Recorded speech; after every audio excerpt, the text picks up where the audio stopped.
Buenas noches España, buenas tardes América, una noche más, una noche de Locos por Nuestra Historia, en donde estamos precisamente de celebración, de celebración precisamente una velada, pues con nuestro ponente, gran ponente de esta noche, Norberto Ruiz Lima, que nos va a dar precisamente unas pinceladas, una conferencia muy interesante, pues sobre las vivencias de nuestros soldados y también pues rescatar, digamos, del olvido injustamente del olvido, precisamente, pues esas acciones y esas vivencias de esos valientes, ¿no? Que siempre han dado su vida y han dado su entrega por nuestro país.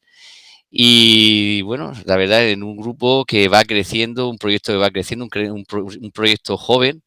Empezamos en enero y ya hemos alcanzado pues casi los 12.000 miembros en nuestro grupo de Facebook Locos por Nuestra Historia y creciendo también en nuestro canal de YouTube Locos por Nuestra Historia. Gracias precisamente pues al esfuerzo y a la ilusión pues que llevamos tanto yo como Miguel Ángel López de la Asunción, mi amigo y cofundador de este grupo, al cual agradezco muchísimo, muchísimo su esfuerzo de edición y, digamos, de desvelo precisamente porque este proyecto pues alcance pues sus objetivos. Miguel Ángel López de la Asunción, que es licenciado en Filología Inglesa por la Universidad Complutense de Madrid, donde también cursó estudios de Filología Románica. Es miembro de la Asociación Española de Historia Militar, asesor histórico de la Fundación Blas de Lezo, asesor de la Federación Española de Asociaciones de Historia y miembro de honor de la Asociación de Historia de la Universidad Carlos III de Madrid y de la cuarta promoción de la Academia General Básica de Suboficiales del Ejército de Tierra. Es coautor del libro Los Últimos de Filipinas, Mito y Realidad del Sitio de Valer, y de numerosos artículos en publicaciones como Historia Militar, Revista Ejército, Armas y Cuerpos, Memorial del Cuerpo de Intendencia, Guerra Colonial o periódicos como La Razón o El Ideal. Ha impartido más de 60 conferencias por toda nuestra geografía en foros tan significativos como las universidades Carlos III y Rey Juan Carlos de Madrid, la Universidad de Burgos, el Ateneo de Madrid, la Cátedra General Castaños de Sevilla o el Instituto de Historia y Cultura Militar. Asimismo, ha sido comisario de la exposición Los Últimos de Filipinas, La Gesta de Valer, 1898-1899, celebrado en la localidad de Guadalajara. Es fundador del grupo de Facebook Los Últimos de Filipinas, con más de 9.000 miembros y camino de 13 años de actividad, que es el principal foro de investigación y debate sobre la gesta de Valer y los conocidos como Los Últimos de Filipinas. Y ahora, ¿quién mejor que él mismo y que nos dé justamente su opinión y que nos explique precisamente pues su labor? Adelante, Miguel. Pues muchísimas gracias, amigo. Y nada, otro fin de semana de doblete. Y vaya doblete. Ayer tuvimos una conferencia fantástica sobre el arte de la guerra en los sitios, durante la Edad Media principalmente, pero al final acabamos hablando de todo tipo de sitios, todo tipo de estratagemas, de estrategias, de defensas, de armamento. Y hoy tenemos también una conferencia de historia reciente, pero ya historia, porque aunque parezca increíble, tenemos protagonistas vivos, pero que han hecho historia. Y hoy Norberto, que tengo la inmensa fortuna de contar con su amistad, somos amigos y yo tengo por él una gran admiración, porque aparte de un fantástico militar, es un fantástico periodista y un fantástico novelista. Y yo estoy hoy muy orgulloso y muy contento de contar con él aquí. Nos va a hablar pues de esos soldados anónimos, muchos de ellos, vamos, nosotros como civiles no conocemos ni lo que hacen fuera de nuestras fronteras, ni sus nombres, ni prácticamente nada. Pero les debemos mucho. Gracias a su labor diaria, a estar 6 meses alejados de la familia, arriesgándose, poniéndose en peligro para que nosotros podamos estar en casa pues disfrutando tranquilamente de nuestra vida cotidiana. Y de bien nacidos es ser agradecidos. Yo lo he dicho muchas veces, tengo pues mucha admiración y mucho agradecimiento, no solo por nuestras Fuerzas Armadas, también por nuestra policía, nuestros bomberos, nuestros médicos, y como una parte más de nuestra sociedad, creo que tenemos el derecho, vamos a decirlo así, y la obligación de conocer su labor y de saber qué hacen por nosotros. Y como de justicia, el ejército tiene que ser justo en sus agradecimientos, pues no siempre, no lo es siempre, pero muchas veces sí que hace justicia con estos héroes anónimos y pues reciben esas condecoraciones. Y hoy nos hablará Norberto de algunos de esos casos. Por mi parte, nada más, agradecerles a todos ustedes que pasen pues otra hora, otras 2 horas de historia a nuestro lado. Y Norberto, ya sabes que con todo mi cariño, todo nuestro agradecimiento también. Muchas gracias. Muchísimas gracias, Miguel. La verdad es que esta noche vamos a disfrutar muchísimo, porque vamos a tener un tema que la verdad es que tenemos mucha afición, hemos hablado muchísimo de ello y por fin pues se va a producir esa conferencia pues con nuestro querido nuestro ponente, precisamente Norberto Ruiz Lima, que es teniente coronel del Ejército de Tierra y licenciado en Filología Española. Desde el año 2013 es director del periódico Tierra y jefe de publicaciones del Departamento de Comunicación del Ejército, donde escribe sobre historias de soldados españoles tanto en misión como en territorio nacional. Ha participado en misiones del Ejército Español en el exterior con Naciones Unidas, la OTAN y la Unión Europea. También ha escrito el libro de relatos Soldados de Mostar a la Ruta Lithium, la novela de ficción Las mareas no suelen equivocarse, en ediciones Russer, además de ser coautor del libro Misión Bosnia, la ruta de los españoles. También es autor del blog literario El escritor, sus fantasmas, los libros y la noche, donde se habla de libros y literatura. Norberto Ruiz Lima, rescatemos el recuerdo de aquellos españoles que con su valentía honran la memoria de nuestra nación y la llenan de orgullo por el deber cumplido. Abra el micro y deleítenos con su intervención. Buenas noches. Lo primero es agradeceros el que yo pueda estar en este foro, ¿no? En Locos por Nuestra Historia. Sabéis que os sigo mucho, los temas de interés que sacáis y bueno, lo que me alegra es que esté habiendo una ola de escritores como Miguel Ángel, hablo de su libro de los últimos de Filipinas, mitos, ese libro que bueno, yo lo leí y la verdad que de ahí saqué personajes para el periódico Tierra que creía que debían de conocer. Primero nuestros soldados, porque nosotros, uno de nuestros valores es la ejemplaridad, ¿no? Es decir, vivimos y aprendemos con el ejemplo. Muchas veces se viven situaciones que ya veremos de algunos de los soldados que han tenido la Cruz Roja, que el ejemplo sirve para mucho, incluso sirve para tomar una decisión. Es decir, nos vemos en el espejo de gente de Filipinas, de gente de Cuba, de gente durante la guerra, de África, que también es rescatado varios artículos, pero sobre todo el libro Soldados de Mostar a la Ruta Lithium, lo que tratan son de nuestras cruces rojas. Inicialmente, las cruces rojas, íbamos de misión, yo estuve en Bosnia en el año 94, que fue mi primera misión, a principios del 94 fui para allá y estuve hasta octubre del 94. Inicialmente no se daban cruces rojas, es decir, al teniente Jesús Aguilar, al teniente Arturo Muñoz Castellano, los dos eran buenos amigos míos y de mi promoción, que ahora contaré sus historias y alguna anécdota que fue lo que me hizo convertirlos en literatura modestamente. Yo siempre digo lo mismo, ¿no? Tenemos que hacer la historia literatura, ¿no? Porque es la única manera de que sobreviva. Y ahora hay yo creo que hay una buena generación de escritores e historiadores que la leyenda negra tiene una fuerza increíble porque se ha ido desarrollando durante los últimos siglos. No hemos conseguido ser dueños de la imprenta, creo yo. Ayer escuché a José Calvo Pollato y hablaba que la primera historia general de España, que se hace en 1524, bueno, pues la siguiente es la que hace Modesto Lafuente, que la hace en el siglo XIX. Es decir, no hemos llegado a llevar un ritmo en el que nosotros podamos manejar la historia contando la verdad, porque tú la puedes contar de distintos puntos de vista, pero cuentas la verdad, que es como nosotros hemos enfocado este libro.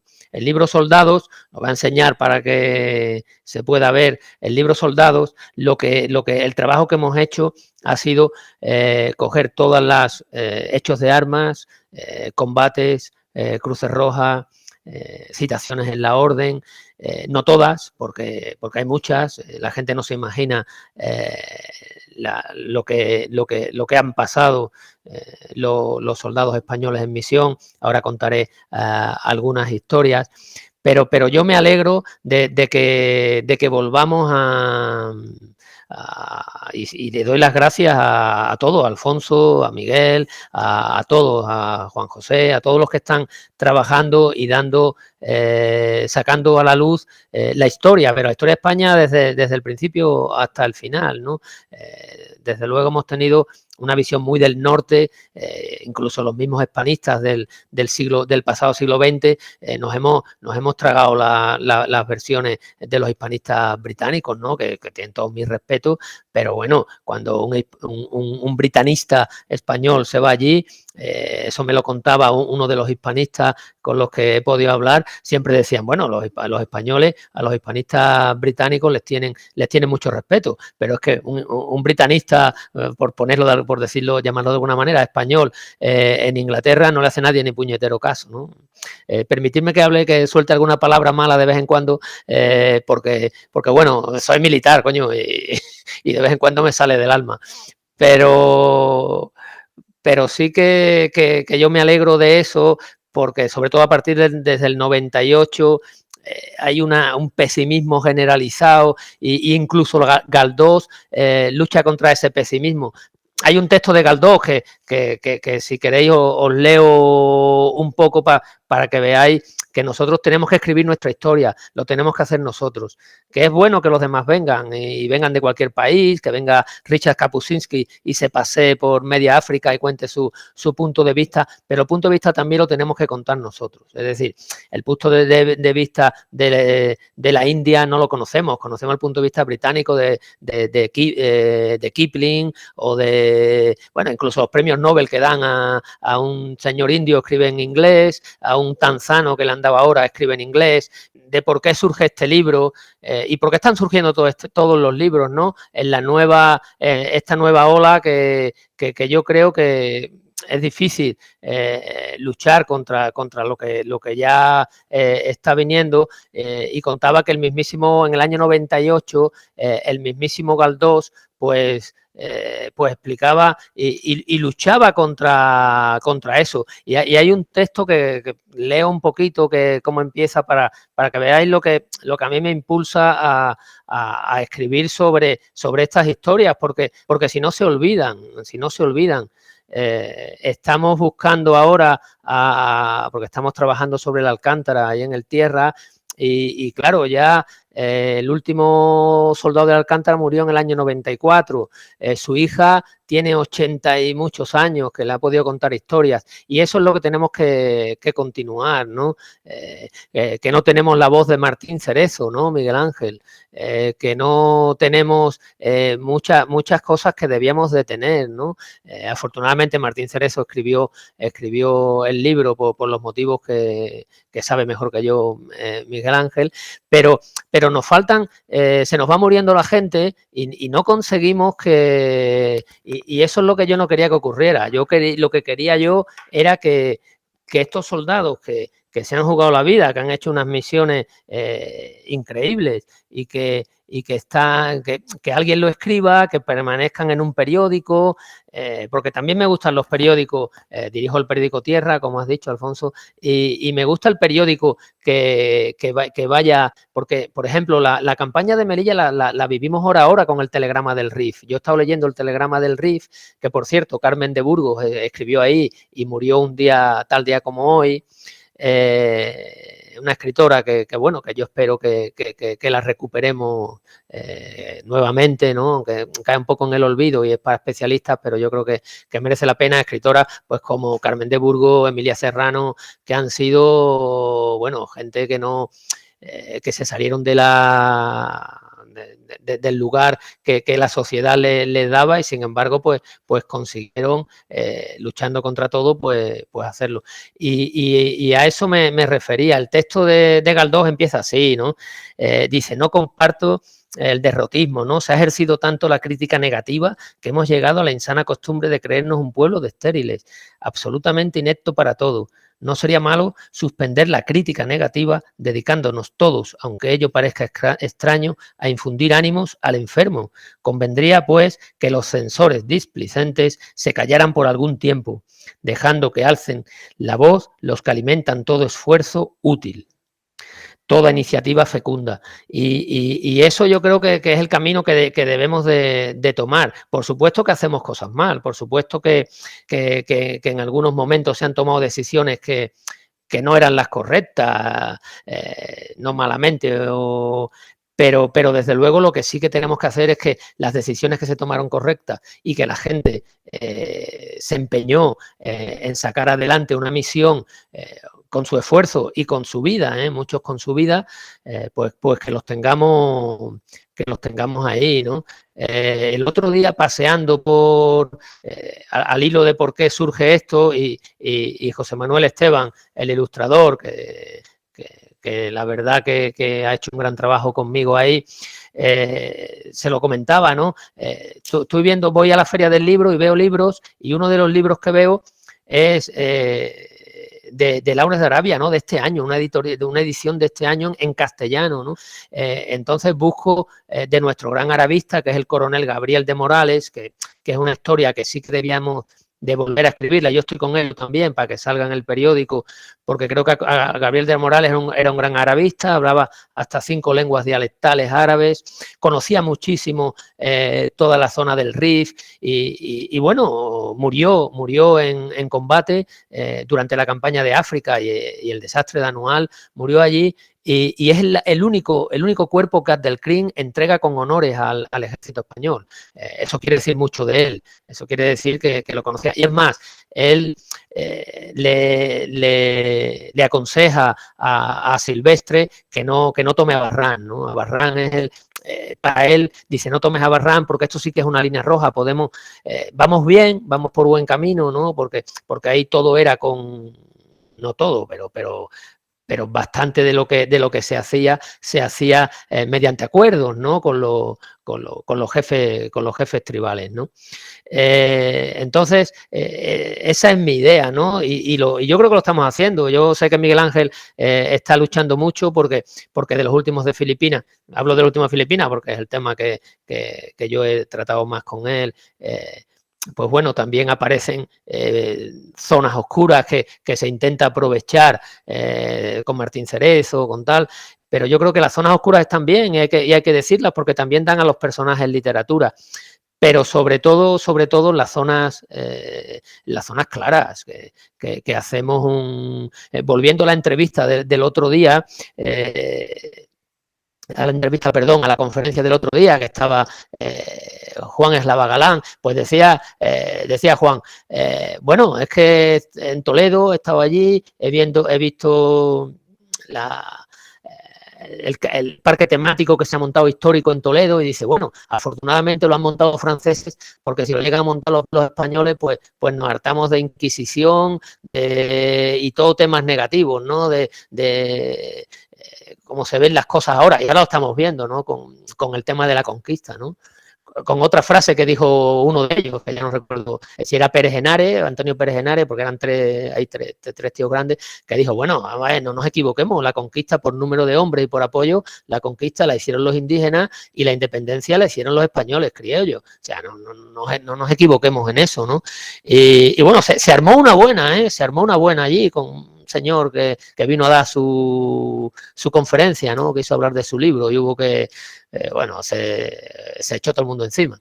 Pero eso es el principal motivo, ¿sabes? De que este libro esté ahí, de que, hombre, son jóvenes todavía los que han participado ahí, estamos hablando del 2003, sobre todo las acciones de Nayaf, de Diwanilla, de Afganistán en el 2009, también hay. Pero bueno, el tiempo va pasando rápido y los que eran tenientes ya son comandantes, ¿sabes? Y cuando nos demos cuenta han pasado a reserva y cuando nos demos cuenta nadie ha escrito sobre ello. Y esa era mi idea, ¿no? Y por eso aproveché la oportunidad que me dieron cuando me dijeron, oye, ¿quieres llevar el periódico Tierra? Dije, claro que sí, claro, joder, yo encantado, ¿no? Yo estudié filología cuando salí de la Academia Militar de Zaragoza, después de haberme hartado de estudiar ciencias, y siempre tenía el gusanillo de las letras y lo hice, y a partir de ahí, pues bueno, tuve la suerte de que me llamaran para publicaciones y para el periódico. De ahí salió también el libro Misión Bosnia, la ruta de los españoles, ¿no? Y bueno, son historias de ahora y lo que hemos tratado es de contar la verdad, ¿no? Contar la verdad, ¿cómo? Pues con lo que me han ido contando los protagonistas.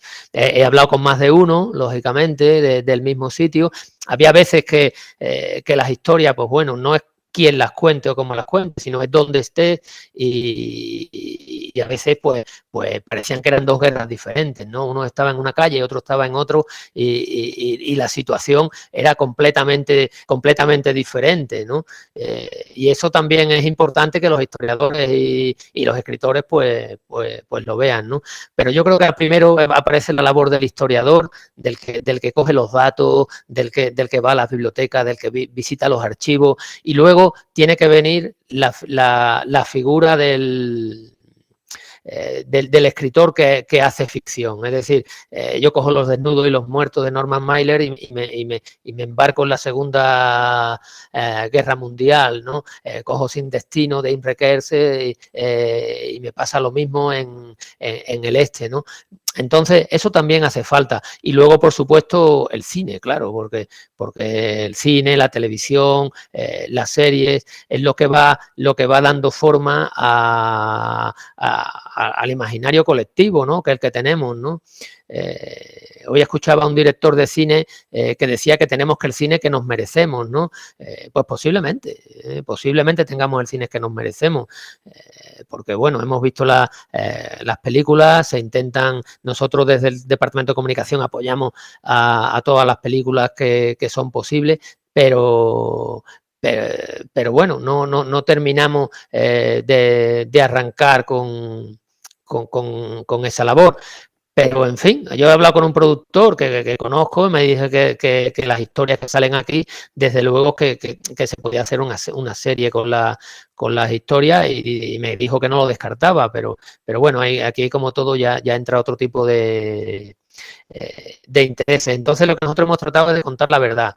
Me lo han contado ellos, les dije que me lo pusieran por escrito también, no solo una charla entre los dos, me lo escribieron y bueno, tenemos grandes historias de hombres, de mujeres, que ahora pues pasaremos a ver, que es yo creo que es lo que lo más importante, ¿no? Primero porque tenemos que reconocer los hechos, ¿no? Y como habéis comentado antes, que quede en la memoria, porque la memoria, y sobre todo para los militares, la memoria es fundamental. Es decir, cuando se ponen los nombres en un muro, hemos visto que los norteamericanos tienen todos los nombres de los caídos de la Segunda Guerra Mundial, allí en el memorial de Washington. Los británicos también lo tienen y nosotros también debemos de hacerlo, ¿no? Ahora estamos haciendo un especial de Afganistán donde vamos a poner la historia de Afganistán de estos 20 años que hemos estado allí y aparte los 102 nombres de las personas, más los 2 intérpretes de los caídos allí que merecen tener su sitio, ¿no? Y que estén en nuestra memoria, ¿no? Porque cuando dicen que cuando sopla el viento del olvido mata, ¿no? Y es cierto, mueren una vez, pero mueren luchando por sus valores, por lo que creen, y a veces, muchas veces no sabes por qué estar allí, ¿no? Que te preguntas, nos lo hemos preguntado todos, ¿qué demonios hago yo aquí, en medio de esto, y tal? Y te centras y dices, pues mi misión es esta, lo primero es la misión, y es lo que tengo que hacer, ¿no? Es para mí importante, ¿no? Que se cuente la verdad, que se cuente la historia y luego la forma. La forma, yo he querido darle forma literaria dentro de mis posibilidades, ¿no? De mis virtudes y de mis defectos y yo creo que esa es la forma que también hay que darle. Hay que ir por todos los caminos. No se puede. Yo cuando he dicho tenemos que hacer una épica de los tercios españoles, que no es difícil, o una épica de nuestra guerra de Cuba y Filipinas. Pero claro, para ello necesitamos, pues como han hecho los norteamericanos, 3.000 películas del oeste, ¿no? Y que incluso nuestros propios escritores, porque mi abuelo solo leía, me acuerdo que se sentaba en la antesala allí con un montón de pilistras y un montón donde daba mucho el fresco allí en Sanlúcar de Barrameda, en Cádiz, y se sentaba con un montón de libros que tenía de Marcial Lafuente Estefanía. Es decir, nosotros mismos hemos creado esa épica del oeste que no la hemos conseguido crear para nosotros. Con Flandes no es difícil, y digo que no es difícil porque los mismos autores estuvieron allí. Es decir, los grandes capitanes, casi todos escribieron. Eso hace que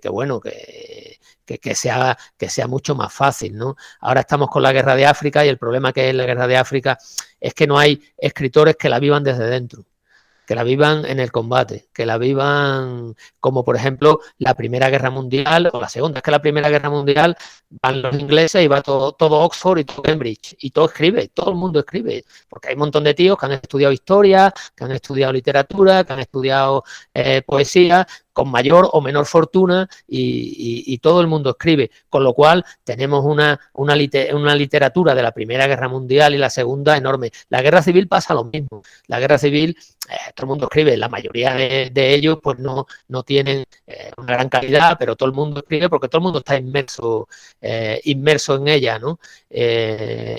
Bueno, y cada bando ya se encarga también de hacer su propia propaganda, ¿no? Pero sí es cierto que, por ejemplo, en determinadas guerras, pues nos falta y es bueno que lo tengamos. Yo creo que el trabajo que se está haciendo ahora por parte de historiadores y escritores es un trabajo importante y que a mí me alegra muchísimo, ¿no? Luego, continuando con esto, ¿por qué le he puesto soldados? Es que yo creo que la palabra soldados ha ido, a lo largo del tiempo, ha ido degenerando, ¿no?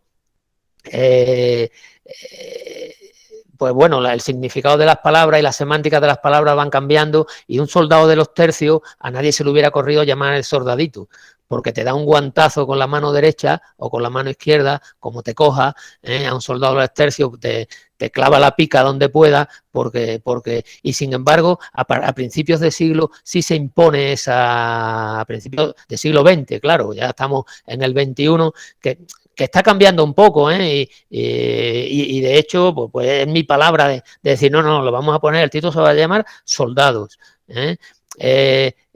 Cuando a un británico le dicen cuál es su profesión, dice I'm a soldier, es un soldado. Cuando a nosotros nos dicen cuál es nuestra profesión, nadie dice soy un soldado. ¿Por qué? ¿Por qué no?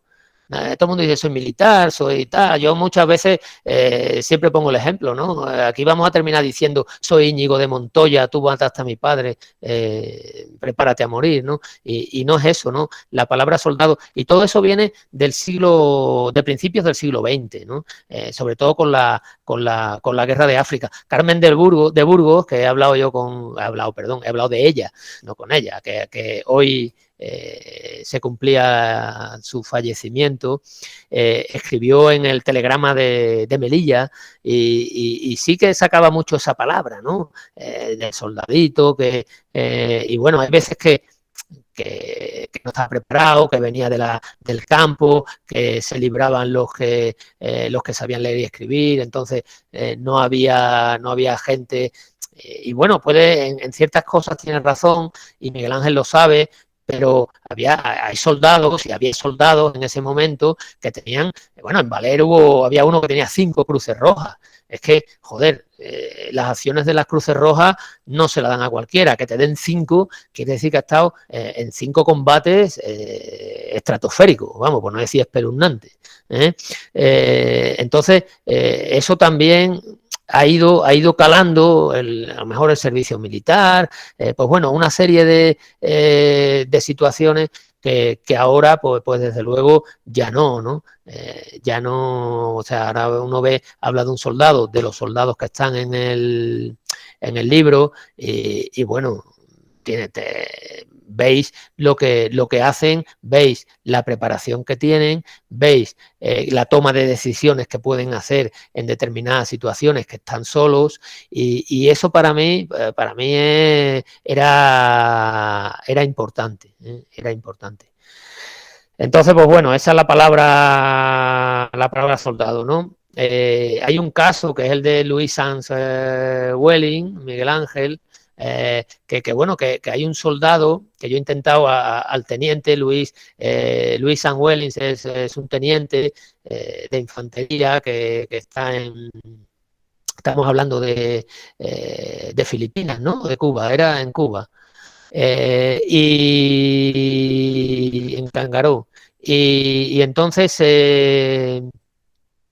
este hombre lo hieren, era un chaval, tenía 19 años, lo hieren combatiendo, atraviesan la primera línea de trincheras, le pegan 3 tiros, y entonces él es el teniente, el oficial, el jefe de su sección, tienen que seguir atacando para llegar a la segunda línea de trincheras, y le pide a su soldado, que es el soldado que llevaba él al lado, ahora se lleva la radio, y antes se llevaba pues otro tipo de persona que va contigo al lado y te va diciendo, y le vas diciendo lo que hay, lo que no hay, y le dice a ese soldado que era ayudante suyo, ponme en pie, que él no puede ponerse en pie, levántame y llévame vamos a atacar, vamos a seguir atacando, porque la gente vea a su teniente, vea a su oficial al mando, vea que se levanta, entonces todo el mundo se levanta. Efectivamente, eso es lo que ocurre, porque nos movemos con el liderazgo y con el ejemplo, ¿no? Entonces lo levanta ese soldado, y los dos no llegan a la segunda línea de trinchera, porque claro, el movimiento que llevan es lento, pero sí que lo que consiguen que su sección tomen la loma esa, ¿no? Bueno, pues he intentado saber el nombre del soldado, no lo he conseguido, a ver si algún día lo consigo, porque creo que ese soldado merece también estar es verdad que obedece la orden, que va a lo que están haciendo, pero esos soldados merecen también que se les reconozca el hecho que ha hecho, ¿no? Porque el teniente no se hubiera levantado sin su ayuda, y él se jugó la vida, y de hecho la perdió casi con toda seguridad, porque bueno, ya aquello ya digo que no tenemos los nombres, y bueno, y esas historias son las que hay que seguir recuperando, ¿no? Esas historias son las que hay que seguir recuperando. Y luego el libro, pues bueno, por una deformación profesional, está lleno de guiños literarios, ¿no? Muchísimos, hay muchísimos guiños literarios que lo iréis viendo, ¿no? Hay unos combates en Ludina, ¿no? A mí me dicen, cuando estoy hablando con el Cruz Roja, hablo de Cruz Roja teniente que le dan la Cruz Roja, que me dice, bueno, es que estábamos en Ludina y en Ludina lo que hacía, no había nada, estábamos en la oscuridad, por supuesto era de noche, todos los movimientos y todo, pues como sabéis, se hacen de noche. Tanto los malos atacan de noche y los buenos también atacan de noche, se defienden de noche y cuando llegan me dice, allí solamente había viento y digo, joder, Ludina, pues esto es Juan Rulfo, esto es Lubina de Juan Rulfo, ¿no? A Lubina solo sube el viento, ¿no? Dicen los de Lubina que de aquella barranca suben los sueños, ¿no? Pero lo único que yo vi fue subir al viento. Bueno, pues están llenos de esos guiños, ¿no?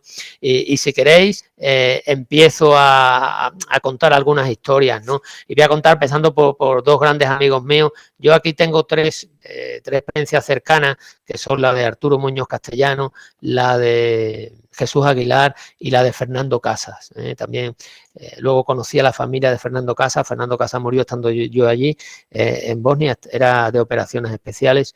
Era un auténtico soldado de operaciones especiales, un tío grande, un tío, bueno, como son los de operaciones especiales, ya os lo podéis imaginar, ¿no?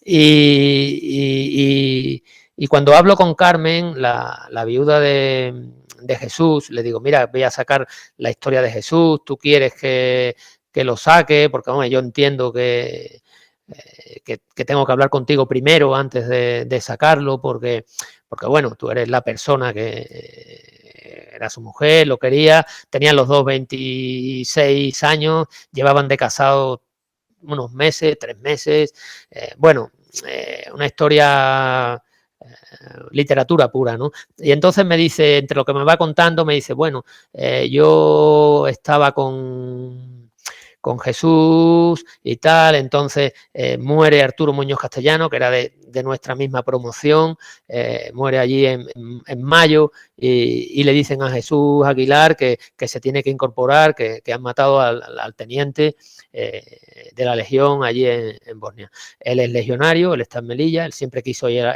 siempre quiso ir a la Legión, desde que era cadete de primero. Recuerdo yo que siempre decía, cuando le preguntaban, ¿tú a qué arma vas ahí? Infantería, artillería, nunca contestaba eso, siempre decía, yo a la Legión. Bueno, estuvo en la Legión, sirvió en la Legión y lo mandan para allá y me cuenta que cuando dice, bueno, yo era muy temprano, se tenía que ir a las 3 de la mañana, nos despedimos, tal y cual, yo me voy a dormir, él sale, tal y cual, y me pone y con el vaho en el cristal de la ventana, escribe te quiero, ¿no? Entonces digo, joder, qué literario es eso, ¿no? Una persona que se despide, bueno, todo el mundo piensa que va a volver y va a venir, ¿no? Y va a tener una vida normal, y va a tener hijos, y que todo eso, pues bueno, desgraciadamente, pues se corta cuando pasa una situación como esta. Y entonces dije yo, bueno, pues voy a escribir tu historia y voy a empezar a partir de ahí, ¿no? Y entonces empiezo con las despedidas, porque yo creo que hay dos cosas que nos definen mucho a las personas, ¿no? Una es los encuentros y otra es las despedidas, ¿no? Cuando te encuentras con alguien, a lo mejor que no has visto mucho tiempo, o cuando lo conoces por primera vez. Y otra es la despedida. Las despedidas nos definen mucho y definen nuestro estado, ¿no? Definen cómo estamos. Bueno, yo he tenido que hacer muchas despedidas, como muchos militares, ¿no? Que hemos ido para 7, 8 meses por ahí. Y las despedidas, y la despedida de Jesús era increíble, ¿no? Y entonces en estas historias van creciendo datos y van creciendo hechos y van creciendo cosas que tú lo ves y tú dices, bueno, y Jesús Aguilar sigue, llega, se incorpora allí, llega a Drachevo, empieza con su sección a hacer los convoyes de escolta a Naciones Unidas o a todo lo que había o de interposición, y en una de las misiones le mandan llevar plasma sanguíneo al hospital musulmán. Había muchos problemas entre unos hospitales y otros, el hospital croata y el hospital musulmán, y una de las cosas que hacíamos nosotros era pasar el plasma sanguíneo, pues cuando si un hospital había un poco más, pues se le pedía, joder, mira que hay mucha gente que está en el otro lado, había problemas porque era una guerra civil y todo el mundo se puede imaginar lo que es una guerra civil, pero bueno, entonces él tiene que cruzar un puente, que por eso yo siempre digo que todos tenemos un puente Tito que cruzar, ¿no? Y ese relato se llama Cruzando el puente Tito, porque él entra por la calle Ares Santice, sube hacia arriba y un tirador de precisión, que llamamos nosotros, pero no un tirador de precisión, eso era un francotirador, era un criminal, porque él iba como casco azul, y desde luego no tenían que haber disparado sobre ellos. En esa calle cayeron 200 granadas de mortero en ese día, ¿eh? Se contaron hasta 200 granadas. Entonces, pues bueno, recibe un tiro de un francotirador desde la zona croata, de la bosnio-croata. Él no llega a entrar al puente Tito, pero su sección sí. Cruza el puente Tito, llegan al hospital, entregan el plasma sanguíneo y esa es la historia y salvan muchas vidas, porque había allí, como yo decía, aquí todo el mundo está herido, aquí no hay nadie que no está herido, o bien por fuera o bien por dentro, ¿no? Hay muchísimas historias allí, luego está la de Arturo. Arturo Muñoz Castellano, pues me pasa igual, hablo con la viuda y le digo a Titi, mira, voy a hacer la historia de Arturo, a ti te importa, quieres que yo hable de él y tal. Oh, yo, claro que sí, su memoria para mí es muy importante, y digo, bueno, cuéntame si quieres cosas de lo que él te contaba desde allí, llamándome, y me cuenta una cosa que es increíble, ¿no? Una carta, ¿no? Cuando vuelan cartas, entonces ahora ya no se escriben cartas, ahora te vas por allí, como te puedes ver cuando hay wifi y esas cosas, te puedes ver con los demás, pues sí, ¿no? Con la familia, pues no tienes problema, pero antes no era así, antes teníamos 5 minutos a la semana con un zapatófono verde de estos militares y escribíamos cartas, ¿no? Y Naciones Unidas se encargaba eran unos sobres azules, ¿no? Yo siempre lo identificaba con García Lorca, ¿no? Cuando hablaba de madre, cuando yo muera, pon telegramas azules que vayan de sur a norte, ¿no? Entonces, ese telegrama, no, un telegrama, era una carta en un folio que tú doblabas en 3 trozos y por un lado ya podías poner la dirección y ponía Naciones Unidas. Era una carta muy bonita, cuando la mandaba porque la recibía, pues yo me imagino que, pues ella, el día antes de morir, Arturo escribe una carta y le dice que bueno, que esté tranquila, que la situación, bueno, lo que decimos todos, ¿no? Hombre, no vamos a poner los pelos de punta a todo el mundo, ¿no? Sino, mira, estamos bien, estamos comiendo con nuestra misión, mi gente es increíble, tengo unos soldados acojonantes, me tratan muy bien, me cuidan mucho, no sé qué, no sé cuánto. Y claro, al día siguiente sale de misión. Y la carta le llega a ella 15 días después de que Arturo Muñoz Castellanos esté muerto, haya muerto. Y entonces me dice, yo nunca he podido volver a leer esa carta. Yo no tengo esa carta, la guardo, pero no he podido leer esa carta. Y claro, yo lo pienso y digo, joder, macho, es que si hay algo más literario que una carta, que haya tenido esa vicisitud de que se haya montado en un avión, en un Hércules, en Divulge y haya atravesado el Adriático, el Mediterráneo, haya llegado a Madrid. Bueno, yo vivían entonces en Ceuta, él estaba en la Legión también y vivían en Ceuta, haya llegado hasta Ceuta y la tenga la mujer, pues bueno, para mí eso era súper literario. Y luego ya la aventura, pues bueno, él sale con sus vehículos, sale con su blindado, llevan un convoy y tienen varias misiones. Una misión que no sabía nadie, que era que tenían que sacar de un sitio a un sacerdote croata, porque cuando empiezan las guerras ideológicas y las guerras, pues uno se va agarrando a lo que sea, ¿no? Y entonces, y sabemos que la religión es uno de los hechos que donde uno se agarra a las banderas, no sé cómo explicarlo, ¿no? Entonces, pues bueno, este hombre estaba en peligro su vida porque, claro, una de las cosas que se ataca rápido es lo que une, y la religión, ya fueran ortodoxos, que eran los serbios, ya fueran católicos, que eran los croatas, o ya fueran musulmanes, mayoría bosniaca. Luego había muchos matrimonios mixtos, no creáis que aquello estaban totalmente separados, que va, aquello lo separa la violencia. Entonces, la violencia hace que la gente se vaya a un extremo y al otro. No hay y además elijan dos bandos, ¿no? Lo que decía Chávez Nogales, es que yo no quiero ni un bando ni otro, es que yo estoy fuera de ahí, yo estoy en el centro, no. Cuando hay violencia, todo el mundo elige y es así. Entonces él se va a recoger a este sacerdote que estaba en peligro, cumple con su misión y lo recoge, y tiene que llevar también sangre, plasma sanguíneo al hospital croata. Esta vez era al hospital croata. Jesús lo llevaba al hospital musulmán y a nosotros nos daba igual, siempre decíamos lo mismo, ¿no?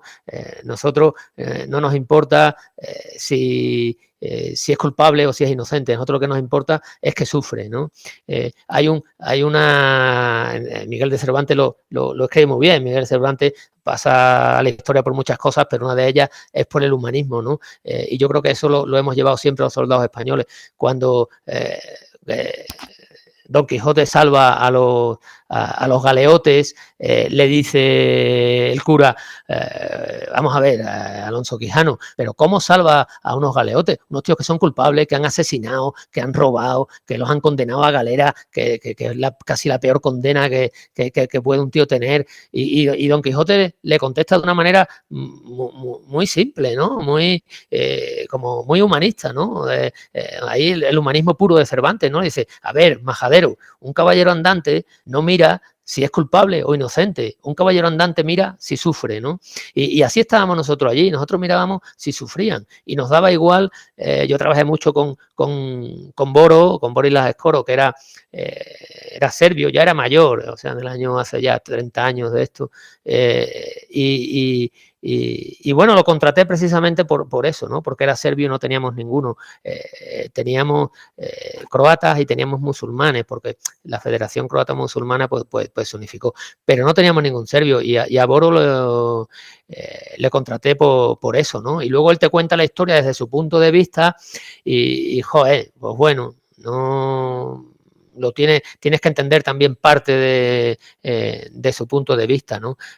Lo que sí es cierto, lo que no se puede hacer, las barbaridades que hicieron y pretender que no ocurra nada, claro.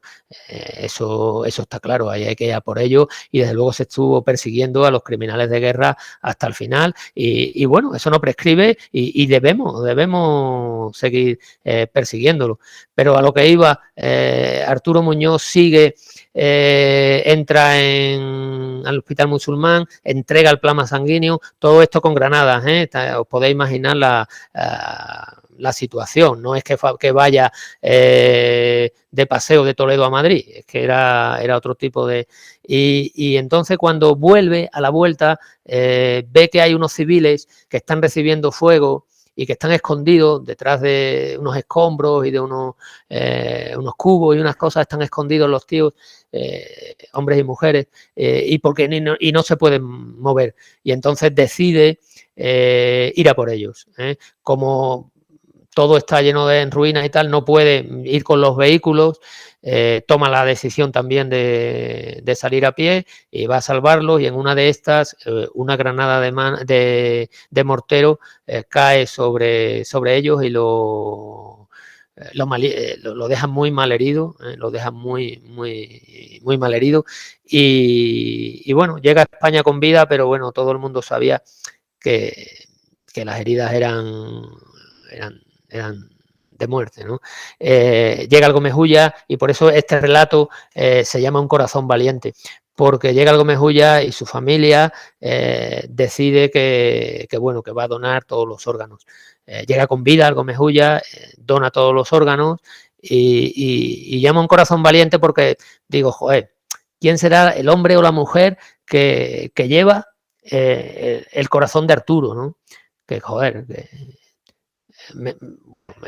al final me voy a emocionar, coño, que ver a esa persona, ¿no? Que lleva un corazón como ese, pues.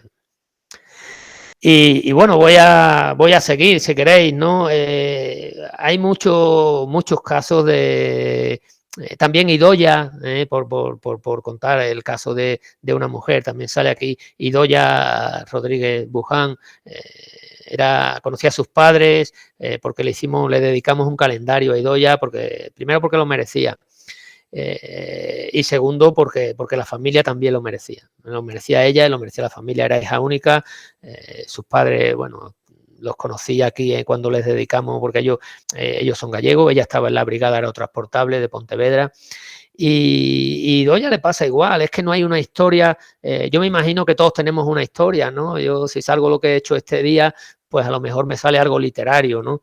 No tanto como esto, pero Idoia también la tiene, porque me pongo en contacto en el vehículo, iban 4 personas, una teniente, Lola Muñoz, un cabo, un alférez ATS, un cabo sanitario y la conductora, que era Idoia, conducía el vehículo. Entonces hablo con Lola y le digo, a ver, Lola, cuéntame un poco, porque ya sabes que estamos haciendo esta serie y es importante, pues, para ellos, para la familia, y me dice, entre las cosas que me dice, no, Idoia era una conductora excelente, no veía cómo íbamos por Afganistán, cuando había que correr, corríamos, cuando había que ir lento, íbamos lento, tenía siempre el blindado que era tal, lo llamaba el Torito, y te va contando cosas y te dice, además, Idoia no tenía que estar ahí. Y digo, joder, ya es literatura, ¿no? Digo, ¿cómo que Idoia no tenía que estar ahí? Dice, no, Idoia ese día tenía que coger el vuelo a España.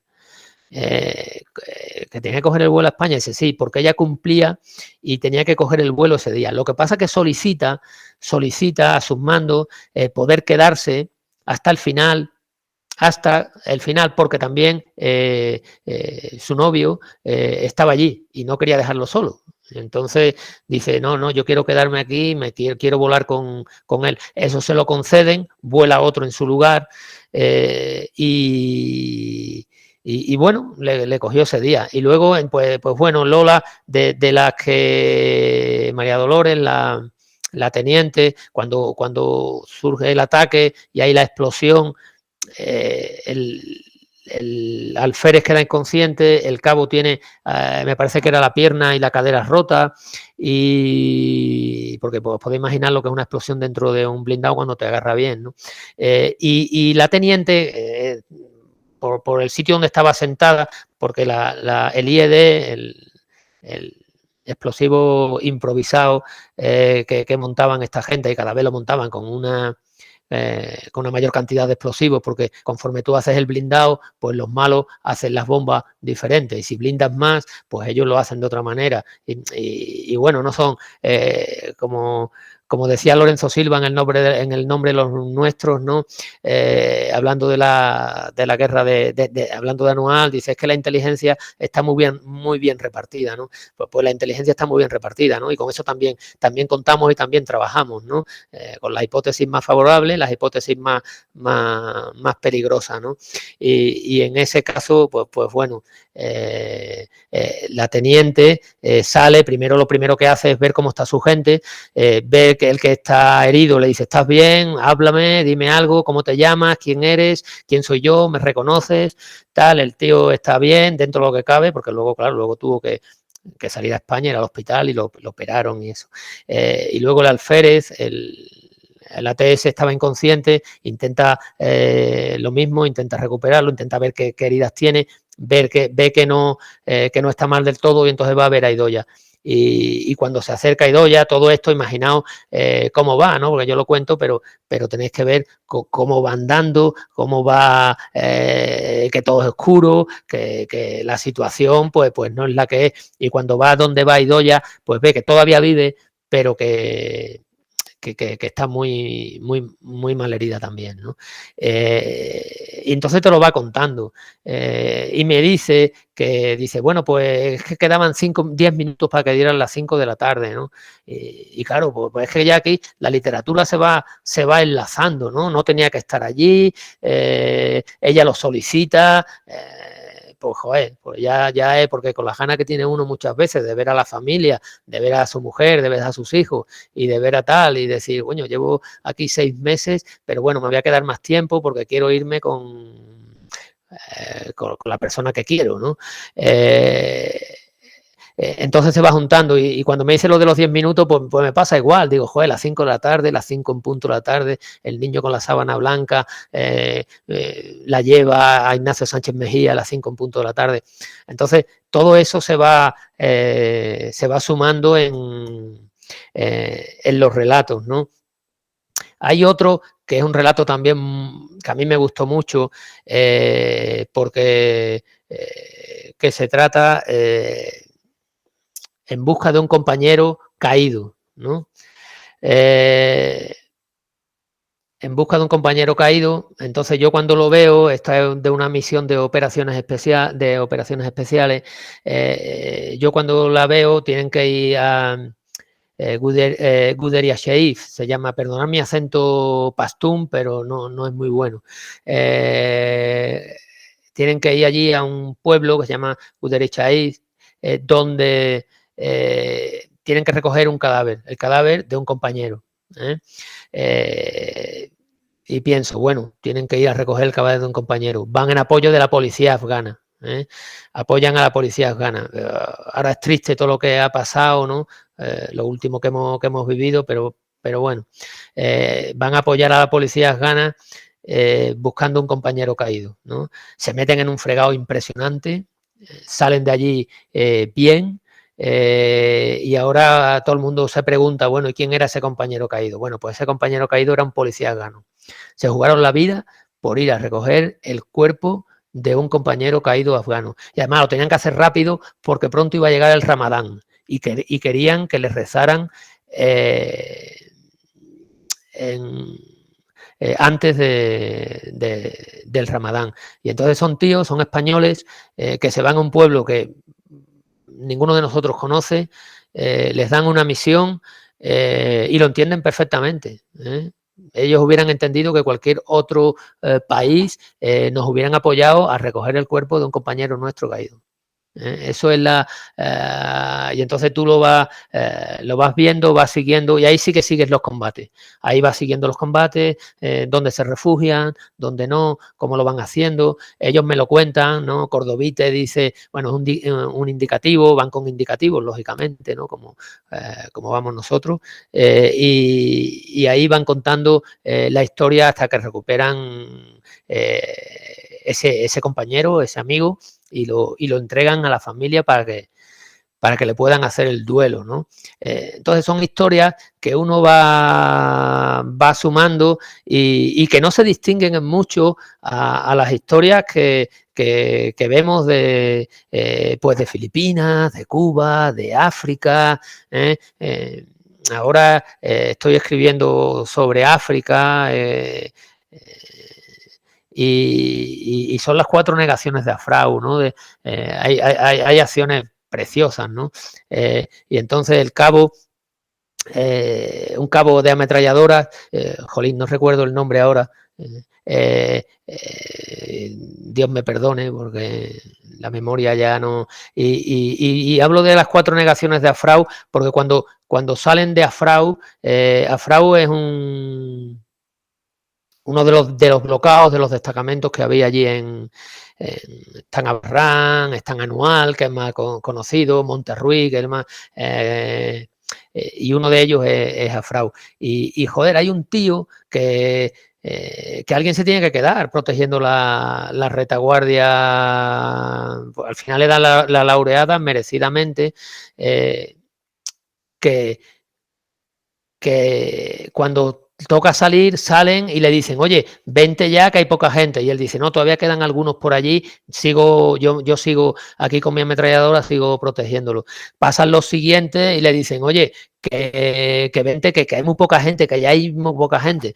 Y dice el tío, el cabo de ametralladora, no, hasta que no se vaya el último, no salgo de allí. Lógicamente, cuando sale el último, ya los enemigos están muy cerca, pero consigue, de ahí se salvan 300.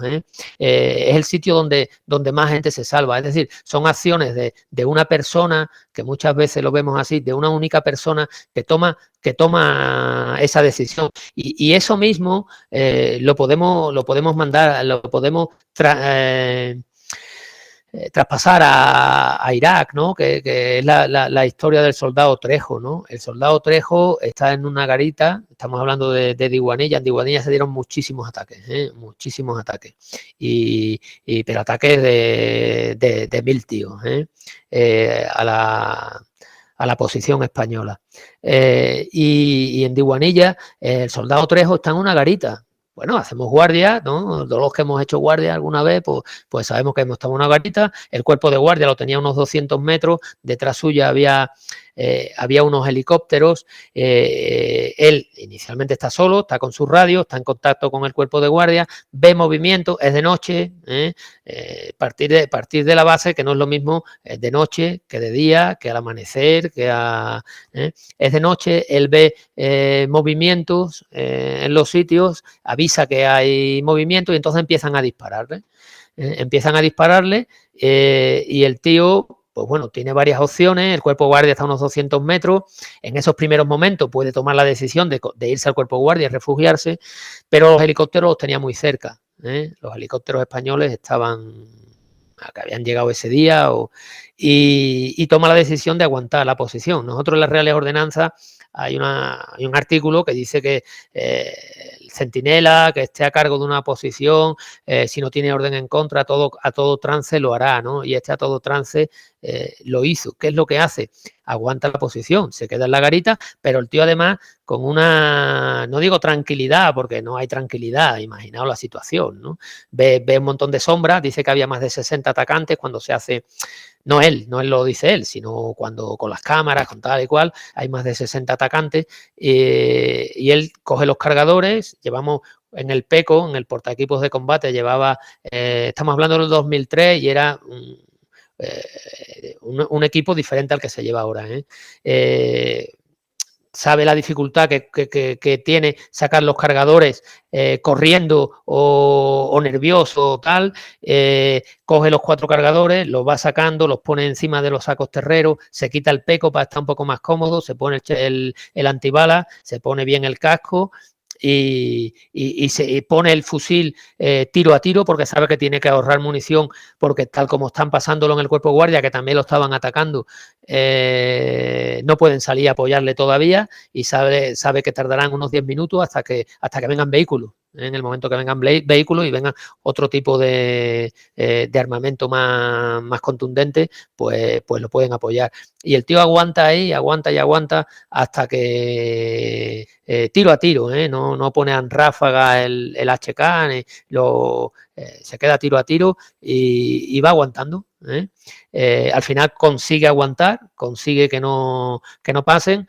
Yo creo que consigue salvar algún helicóptero, porque querían con mortero pegarle a los helicópteros, y al final efectivamente vienen 2 vehículos de reacción y le apoyan. Y él me cuenta la historia, ¿no? Y yo se lo digo, joder, es que tiene la manera de actuar ahí. Pues bueno, es que sacarte los cargadores mientras vas vigilando, ponerlo en el sitio, ver como si tienes tiro a tiro, quitar el seguro, ponerlo tiro a tiro, porque en ese momento pues a lo mejor te da por pegar un rafagazo, ¿no? Dice, no, es que yo sabía que lo que tenía que hacer, mi misión ahí era aguantar, porque me iban a apoyar, ¿no? Alguien tiene que venir a ayudarme, ¿no? Él estaba en contacto con el cuerpo de guardia. Y me cuenta, dice, no, yo hice lo que me enseñaron, yo hice lo que tenía que hacer, me enseñaron esto y eso hice, ¿no?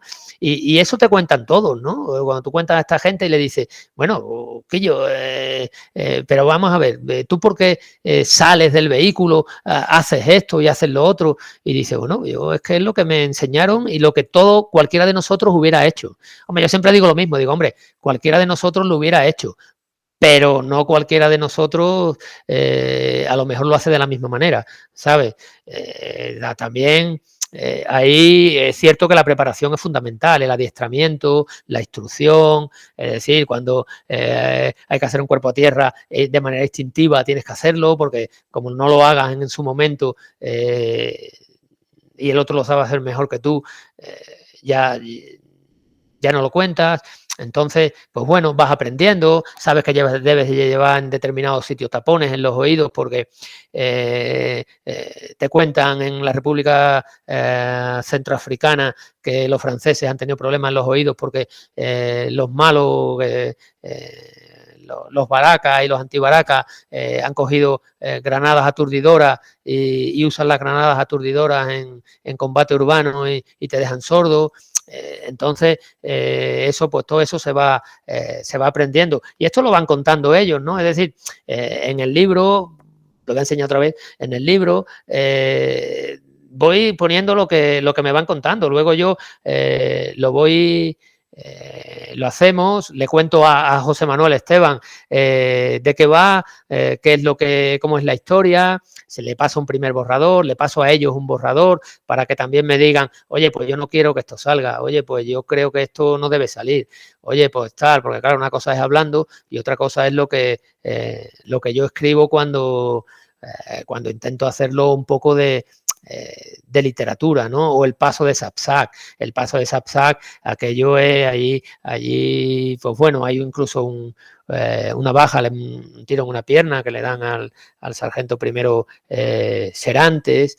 Él toma la decisión porque, pues bueno, los planes duran lo que dura el primer movimiento del enemigo, ¿no? Tú tienes que cumplir una misión, tenían que ir al paso de Sapsac porque allí lo estaba tomando un señor de la guerra que era tayico y entonces, pues bueno, al que tenía una cabra, pues se la quitaba y lo mataba de hambre y al que tenía una niña, pues también se la quitaba, ¿no?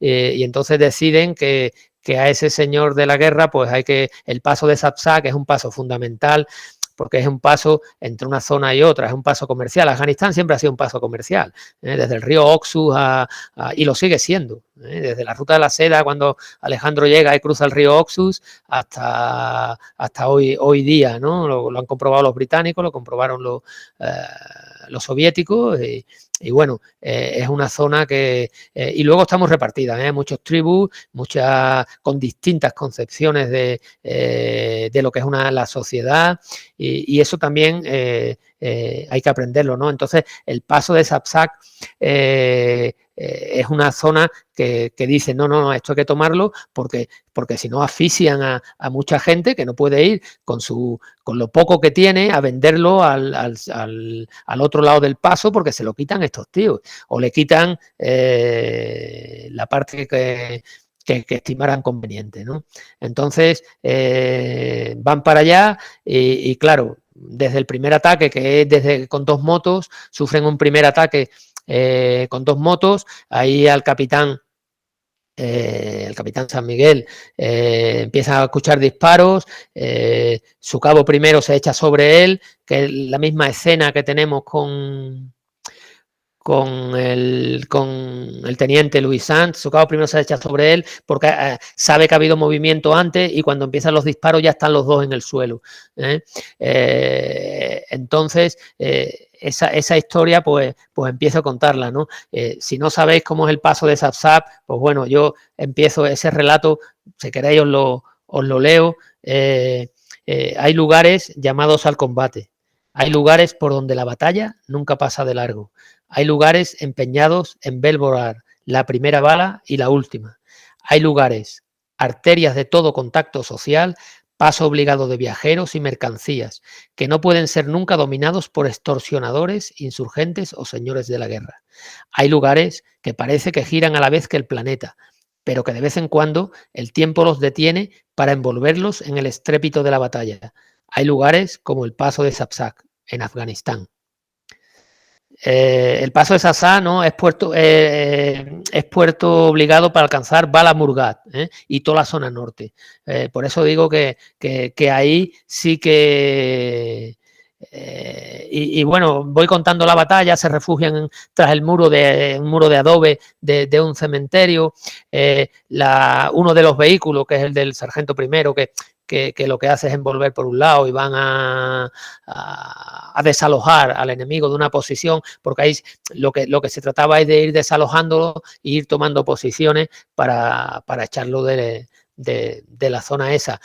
Una de las ametralladoras se interrumpe, no pueden ponerla en marcha, le están recibiendo muchísimo fuego por todos lados sin poder responder, porque si responde desde el vehículo, pues bien, pero si no puede responder, entonces toman la decisión de salir del vehículo y contraatacar. Eso hacen, contraatacan, desalojan al enemigo y en una de esas, pues Serante recibe un balazo en un muslo, ¿no? Él no lo nota al principio y el cabo que va con él le dice: mi sargento primero, parece que tiene sangre en una pierna. Y dice, él la mira, se toca, lógicamente ya ve el agujero y dice: coño, me han dado, ¿no? Pues lo mismo que esa frase también, coño, me han dado, también la pongo en el libro porque me parece muy literaria. Es decir, porque es la frase que no se puede decir otra frase en ese sitio, no se puede decir otra. Es la que hay que decir y es la que yo tengo que escribir, ¿no? Y por eso van todas las historias. Hombre, os contaría todas, pero bueno, yo a partir de ahora yo creo que ya es tiempo de hablar y de Alfonso, yo estoy a vuestra disposición, Miguel Ángel, todo vuestro para lo que queráis. Muchísimas gracias, Norberto. De verdad que ha sido una exposición donde hemos descubierto muchísimas historias de varios continentes, porque precisamente la misión de paz de nuestros soldados pues es una de las misiones más extensas, ¿no? Entre todos los ejércitos aliados. Hemos estado en muchísimos continentes. Desde El Salvador, estamos en Colombia con el tema de las minas, en todos lados. O sea, América, Asia, África, por supuesto, Mali, República Centroafricana, Somalia. Ahora estamos, todo el norte del Sahel. Es importante. Yo he llegado hace poco de Mali y conozco bastante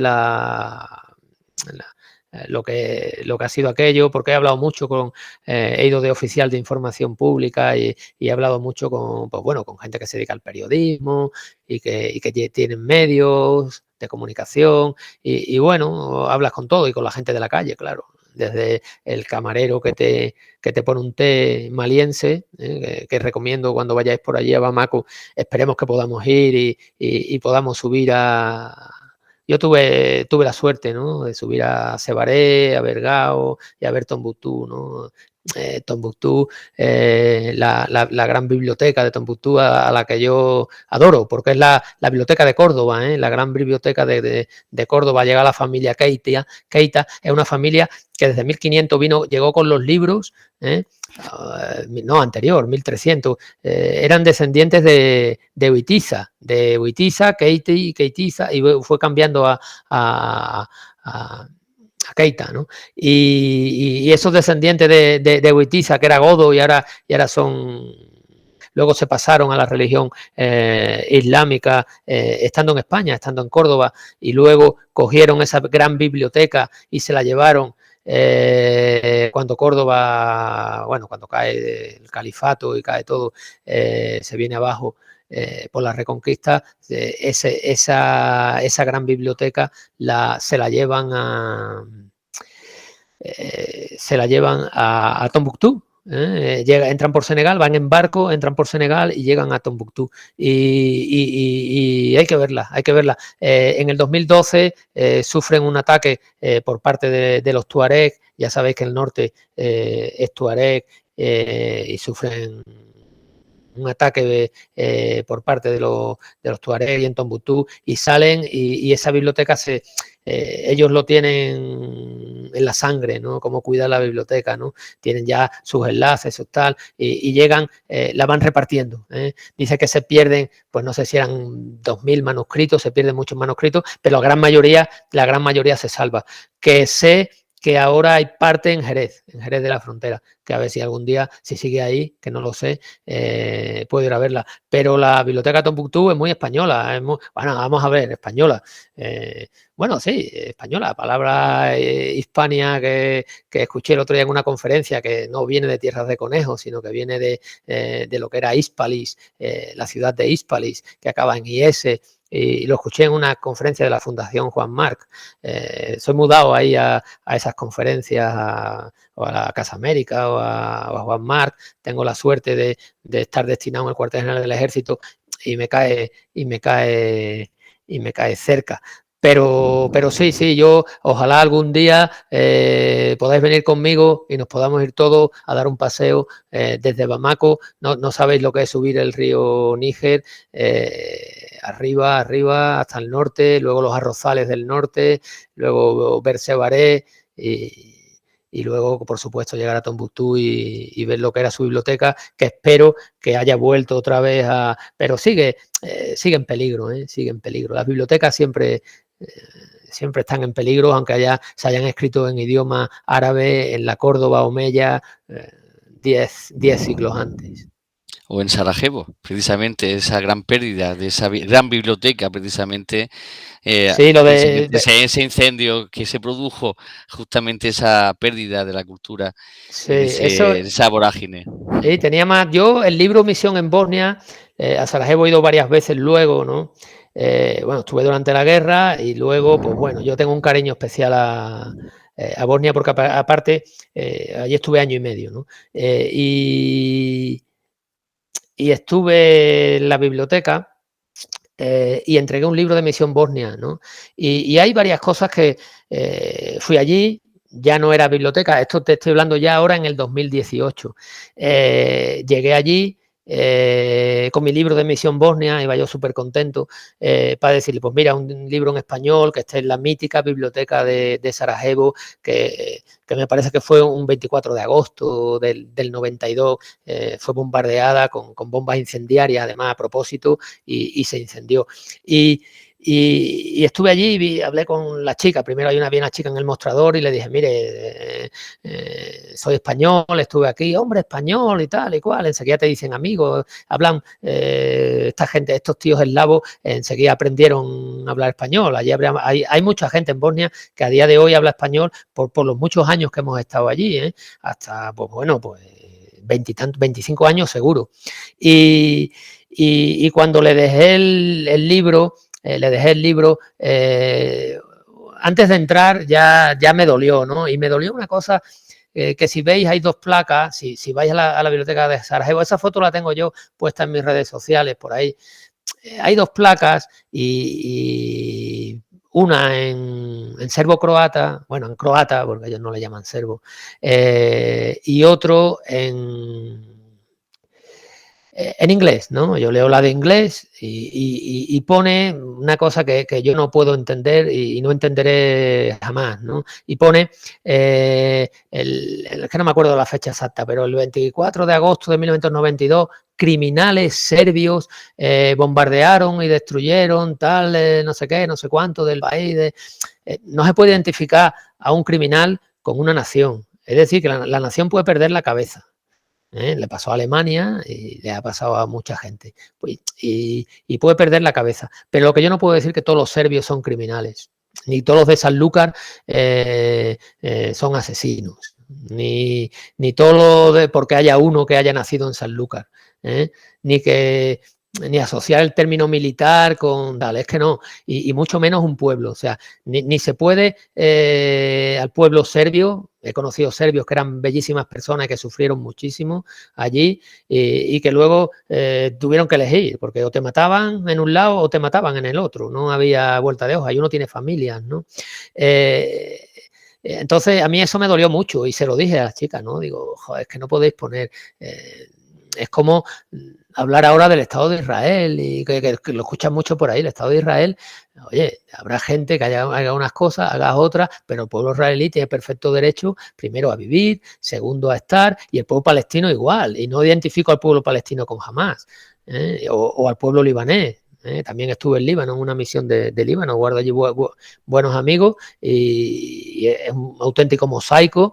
Y pasa lo mismo, ¿no? Lo que pasa es que, claro, con la identificación, cuando te identifican, te despersonifican y aparte te convierten en el otro lado del mal y meten a todos en el mal, ¿sabes? Y eso no me gustó y se lo di a la chica. Y luego, pues bueno, de la biblioteca, pues bueno, yo recuerdo una cosa increíble, ¿no? Aquí hay mucho filólogo, ¿no? Veo que hay mucho filólogo, profesor y tal. El que ordenó, el que mandaba las baterías y ordenó el incendio de la biblioteca de Sarajevo, era un profesor de literatura, experto en Shakespeare.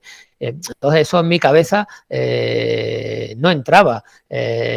Bueno, no voy a decir el nombre porque creo que era Milkučić o Miljakic, tenía un nombre, no recuerdo su nombre porque claro, como decía Borges, los irlandeses nunca pueden ser buenos escritores porque con los nombres que tienen nadie se acuerda de ellos, ¿no?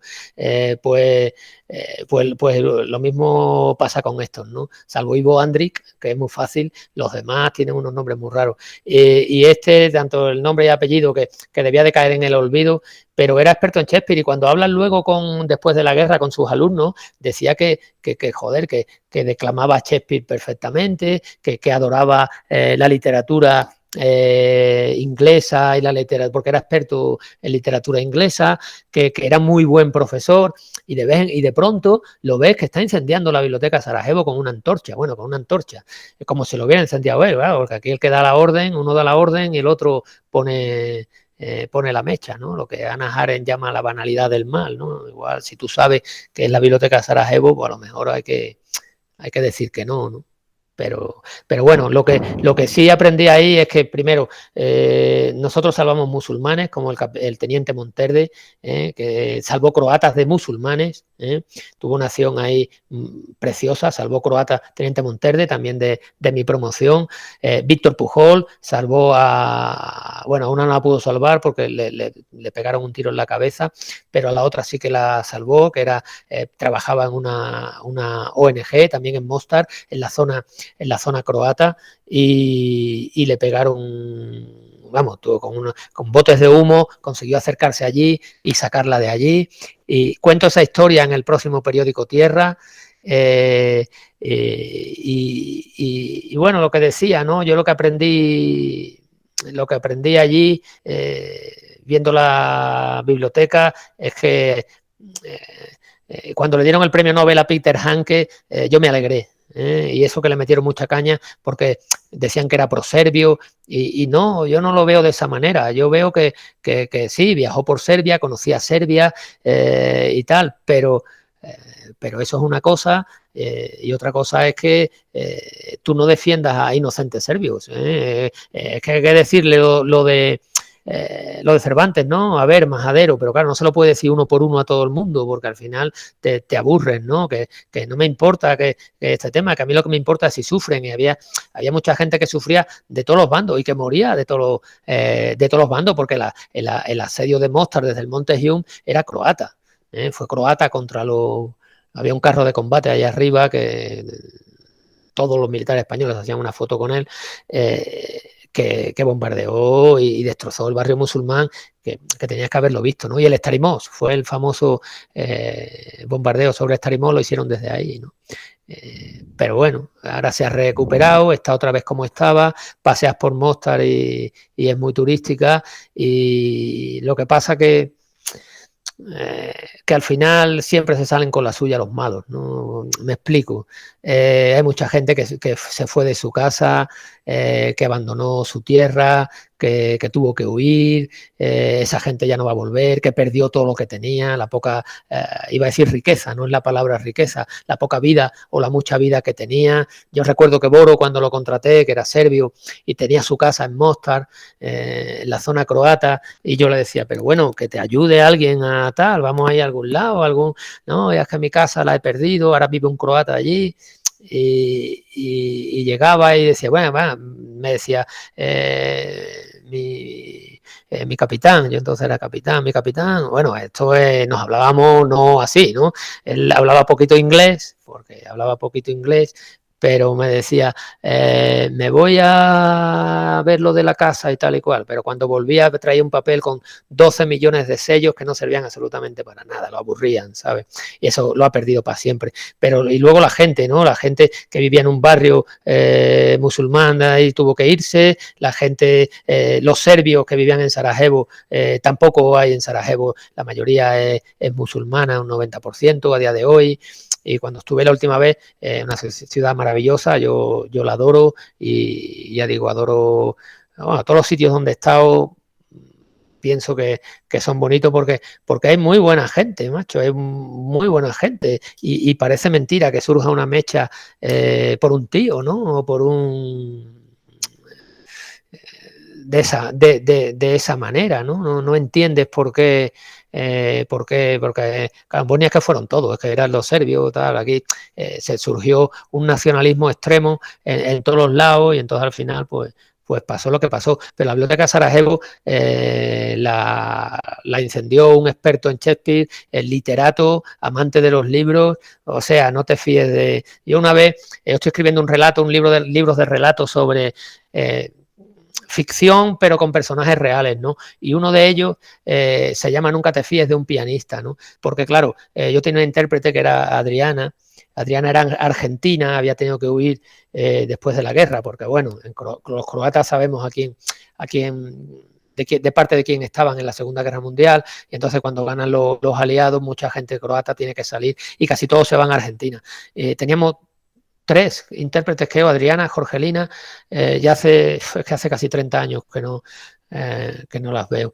Entonces tuvieron que ir a Argentina, hablaban argentino, hablaban español muy bien y además croata muy bien. Y entonces cuando nosotros nos fuimos para allá, pues se contactó con ellas y vinieron de intérprete. Entonces me contaba, no puedo entenderlo porque Sarajevo era la ciudad, como Toledo, ¿no? Era la ciudad de las culturas, había la cultura judía, estaba muy extendida, la cultura católica, la cultura musulmana, porque los musulmanes, la riqueza que daban a la ciudad de Sarajevo, y de pronto surge aquí la locura, todo el mundo tocaba, me dice, todo el mundo tocaba el piano, y de pronto surge la locura y empiezan a cortarse las manos unos a otros, y digo, Adriana, tú me estás enseñando que nunca tengo que fiarme de un pianista. Y entonces el relato que estoy escribiendo se llama Nunca te fíes de un pianista y va sobre eso, ¿no? Y luego nos creemos que no sé, que los grandes estudiosos de la filosofía, del arte, de qué sé yo, los tíos con una cultura excepcional, no entran en el juego, pero mira, me voy a mojar, son los peores. Es decir, no... son los que mandan, son los que llevan la tal, el que vive en el campo quiere seguir teniendo su campo, y si tú no le tocas el campo y la vaca, no pasa nada, pero cuando ya empiezan las grandes ideas, y por no meterme con Alemania, ¿no? Que bueno, que ya tiene su peso histórico, como lo tenemos todos, nosotros también tenemos el nuestro, pero siempre contando la verdad. Muchísimas gracias, que ir con la verdad. Norberto, bueno, me callo ya.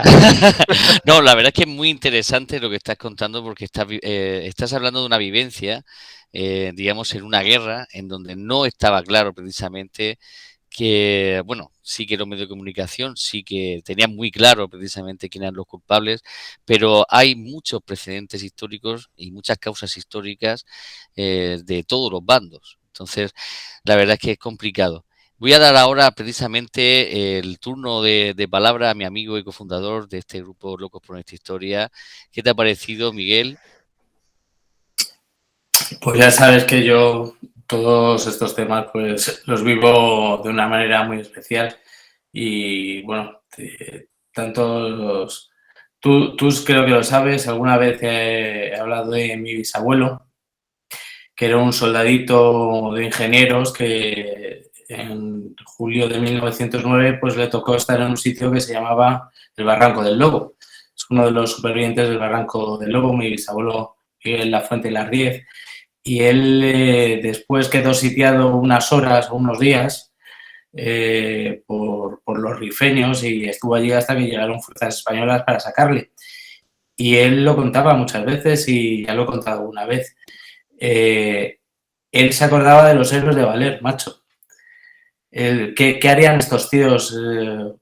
¿Qué puedo hacer yo para aguantar? Y bueno, eso no se lo enseñó a nadie, pero no tuvo la suerte de en aquellos momentos.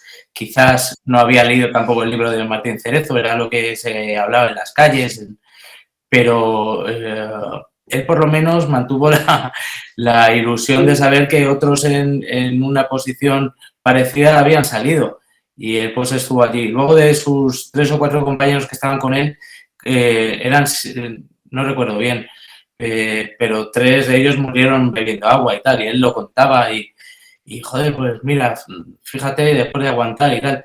Y yo creo que a ellos pues de alguna manera recordaban o les venía a la cabeza pues otros ejemplos y eso es lo que Norberto está facilitando, que esos ejemplos de gente que ha hecho algo de valía queden para las generaciones posteriores y sobre todo, mira, yo Norberto sabe que he dado muchas conferencias en acuartelamientos militares, en instituciones militares y yo me acuerdo, me dejó sorprendido o me llamó la atención.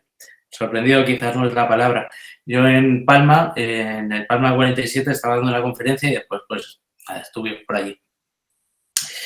Y había unos soldados más jovencitos que pasó un cabo y me dijeron, este tiene el valor reconocido. Y vamos, era un compañero suyo, era un cabo compañero suyo, pero joder, los tíos cuando pasaban como que no sé. Y eso, por ejemplo, mi padre también me lo ha contado, que cuando él paseaba por Madrid siendo un niño y veía un laureado, pues joder, todo el mundo se le quedaba mirando asombrado. Y pues es eso, que a una persona que en un momento dado pues ha tenido la suerte, vamos a decirlo, porque yo creo que es un héroe. Un héroe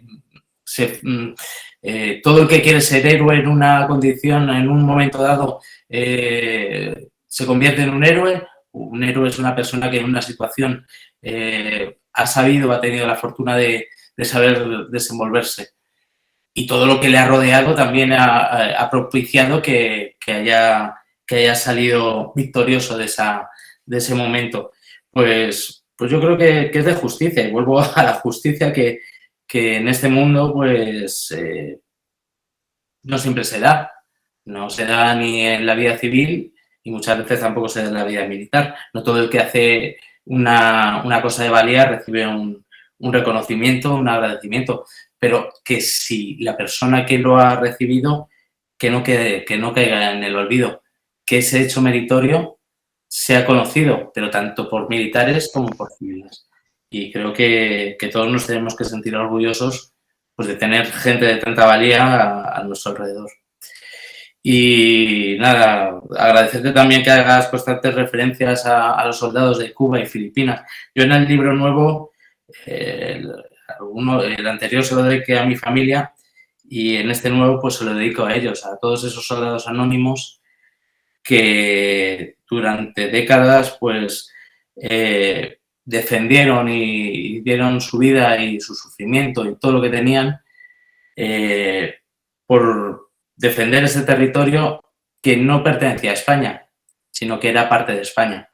Y de alguna manera ser agradecido, es algo nuestro. Yo me siento parte, para mí no es el ejército español y en mi casa nadie me ha inculcado esas ideas, pero me han hecho ver que es mi ejército, que es una parte de mi país, de mi sociedad. Y yo tengo la inmensa suerte de haber podido pues, recibir esa educación. Y yo creo que estamos obligados pues, a hacérselo ver a quien no lo ha recibido. Y por mi parte, nada más, agradecerte. Pues joder, yo es que con Norberto, con café o sin café, estaría horas y horas y horas porque disfruto como un enano. Es un tío que le tengo mucho afecto, pero es que aparte es un pozo de sabiduría, tiene una experiencia brutal y espero que no sea la última charla o la última conferencia que nos impartas. Muchas gracias.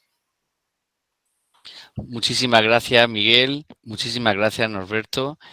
Ahora vamos a pasar precisamente, vamos a ir hacia el sur de España, nos vamos a ir hacia Granada con Isabel.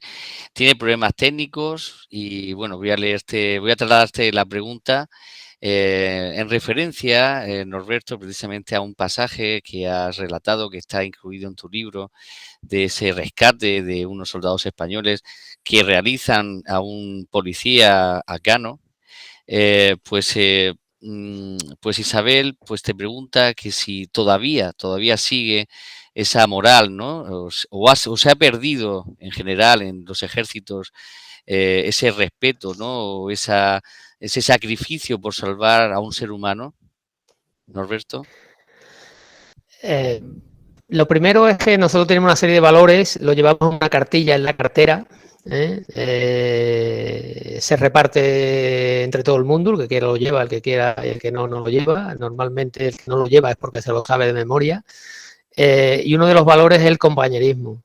Y sin ese valor es difícil que un ejército, estamos hablando de situaciones complicadas, donde estás solo, y el compañerismo es fundamental. Y sabemos que, bueno, todos los ejércitos del mundo desde siempre sabe que no se abandona nadie en el combate, ¿no? Es uno de los credos desde la Legión hasta todas las demás grandes brigadas que tenemos nosotros. Y los otros ejércitos del mundo es igual, es igual. O sea, no todo está inventado. Vosotros que conocéis la historia y que estáis locos por nuestra historia, desde los griegos, los persas, todos hablan de ese compañerismo. Homero también lo relata, ¿no? Aunque Ulises llegue solo a Ítaca, pero intenta lo posible por tenerlo, por sacarlo. Nosotros igual, y cuando hablamos de compañeros, hablamos de gente que se la está jugando con nosotros, ¿no? Yo en Mali tenía 2 compañeros, iba a decir íntimos, pero sí, íntimos, porque dormíamos juntos, íbamos a todos lados juntos, tal, que es Víctor Sos, un brigada húngaro, un tío genial, un tío excepcional, me ayudó muchísimo, y luego el capitán Paulo Alfaya Ferreira, del ejército de Portugal, y bueno, íbamos juntos a todos lados, cuando había que ir, subir Níger para arriba, Níger para abajo, Culicoro, donde fuera, que teníamos que ver a un sitio, oye, espérate, voy fuera, ten cuidado, entra adentro, va para acá, ¿sabes? Oye, espérate, ¿por qué estamos parados? No te bajes del coche todavía. Y entre los 3, y mira, uno de Budapest, del lago Balatón,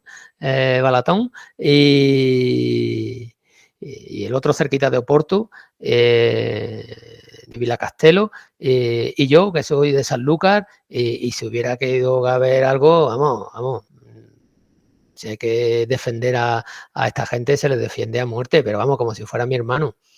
Eso es así, y si pasa algo y tengo que llevarlo yo personalmente a Budapest, lo llevaría yo personalmente a Budapest, claro. Y ellos harían lo mismo conmigo. Es decir, ese compañerismo lo tendremos muy acendrado todo. Y es que si no, nosotros tenemos unos principios generales de la doctrina. El primero, por supuesto, es la voluntad de vencer. Si tú no tienes ganas de vencer, si no tienes una férrea y firme voluntad de vencer y una férrea y firmes convicciones en el combate, se ha visto ahora, ¿no? Lo que ha pasado en Afganistán. Tú puedes estar preparado en hacer cosas, pero si te falta la voluntad de vencer y la voluntad y tus convicciones no dicen, no, aquí nos atrincheramos y esto es una defensiva sin idea de retroceso y de aquí no vamos para atrás nada más que muertos. Si no tienes esa idea, un ejército no gana.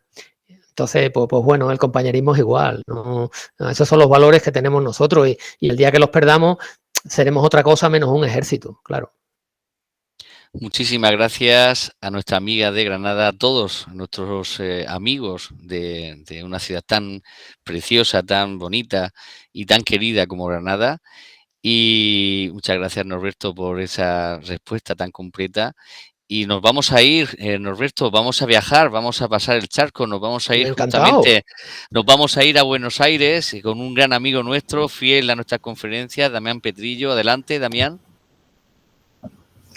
¿Qué tal, Alberto? Bueno, un placer escucharle. Hola. Y quería hacer Encantado, Damián. una pregunta un poquito. ¿Qué tal? Quería hacer una pregunta un poquito complicada. No sé si me la va a querer responder.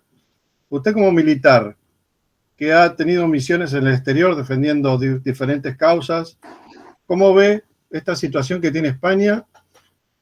Que la quieren trocear, que la quieren dividir, que quieren dividir a los españoles. ¿Cómo lo ve usted todo esto? Se lo pregunto como argentino y como español que soy también. Bueno, yo como soldado no hablo de política lo primero, ¿no? Pero bueno, yo creo que nosotros a lo largo de la historia hemos pasado por muchos estados, por muchos, y hasta ahora, pues bueno, hay veces que se perdió la cordura, pero yo creo que seguiremos para adelante, ¿no? Que España es lo suficientemente fuerte en el sentido de que seguiremos.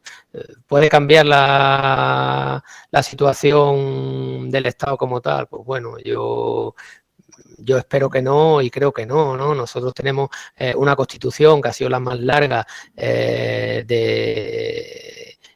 que hemos tenido nunca, porque en España no hay más que ver el siglo XIX, tuvimos una bonita constitución de 1812, que si esa llega a seguir para adelante, pues hubiera sido, yo creo que hubiera cambiado el siglo XIX, el siglo XX e incluso el siglo XXI en España. Pero bueno, luego la historia te va poniendo una serie de personajes. Aquí en España se peleó por el deseado, que luego no fue tan deseado, y esa constitución cambió. Pero yo creo que la nuestra hasta ahora nos ha dado mucha paz, mucha estabilidad. No te puedo responder a la pregunta porque no soy adivino, pero desde luego yo creo que España tiene mucho que ganar estando juntas y lo sabemos, ¿no? Y unida, ¿no? Yo creo que sí, pero bueno. Vale. La historia dirá, el futuro dirá, y yo espero que entre todos pues sigamos caminando, porque España tiene una cosa buena, que es aquí cabemos todos, ¿no? Y está demostrado, ¿no? Que cabemos todos. Damián, de verdad, un abrazo, cuídate mucho. Y yo quería también hacer una pregunta, porque has hablado en tu libro de diferentes misiones. Y claro, hay un problema que incluso se da en la Primera Guerra Mundial y es causa precisamente también de la Segunda, cuando se crea justamente la Sociedad de Naciones, y es esa falta precisamente de utilización de la fuerza, ¿no? Es decir, para imponer los tratados de paz. El Tratado de Versalles no interpone una fuerza de intervención. Y tras la creación precisamente de la ONU, pues, digamos, la ONU, digamos, esos cascos azules sí que es una forma precisamente de hacer cumplir, ¿no?, los tratados de paz.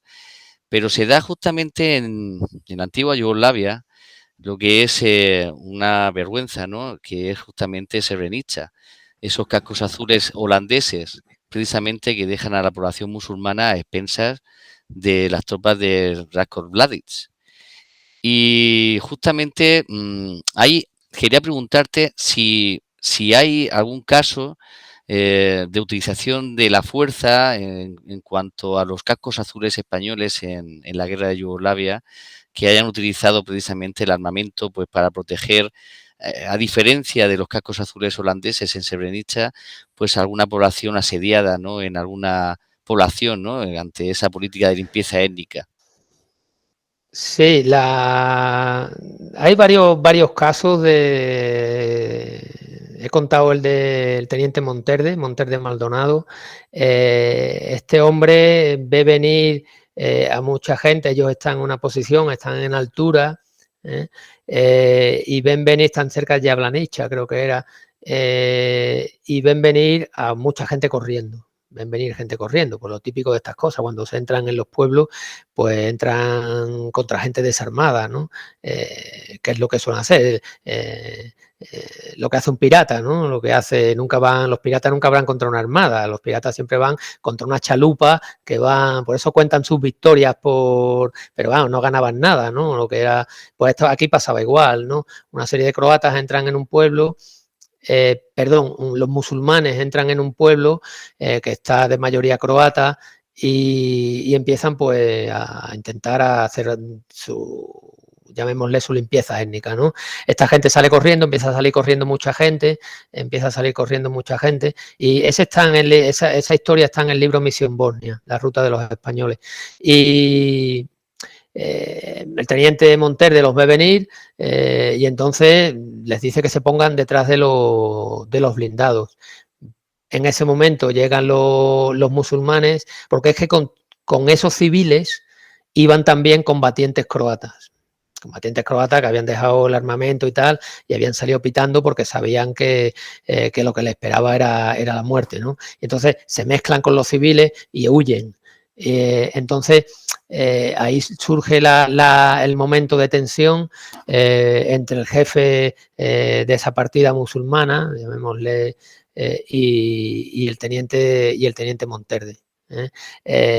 La situación se pone muy tensa y al final consiguen que los musulmanes pues se vayan y les salvan la vida. Pues me parece que había 23 civiles y 10 combatientes, ¿no?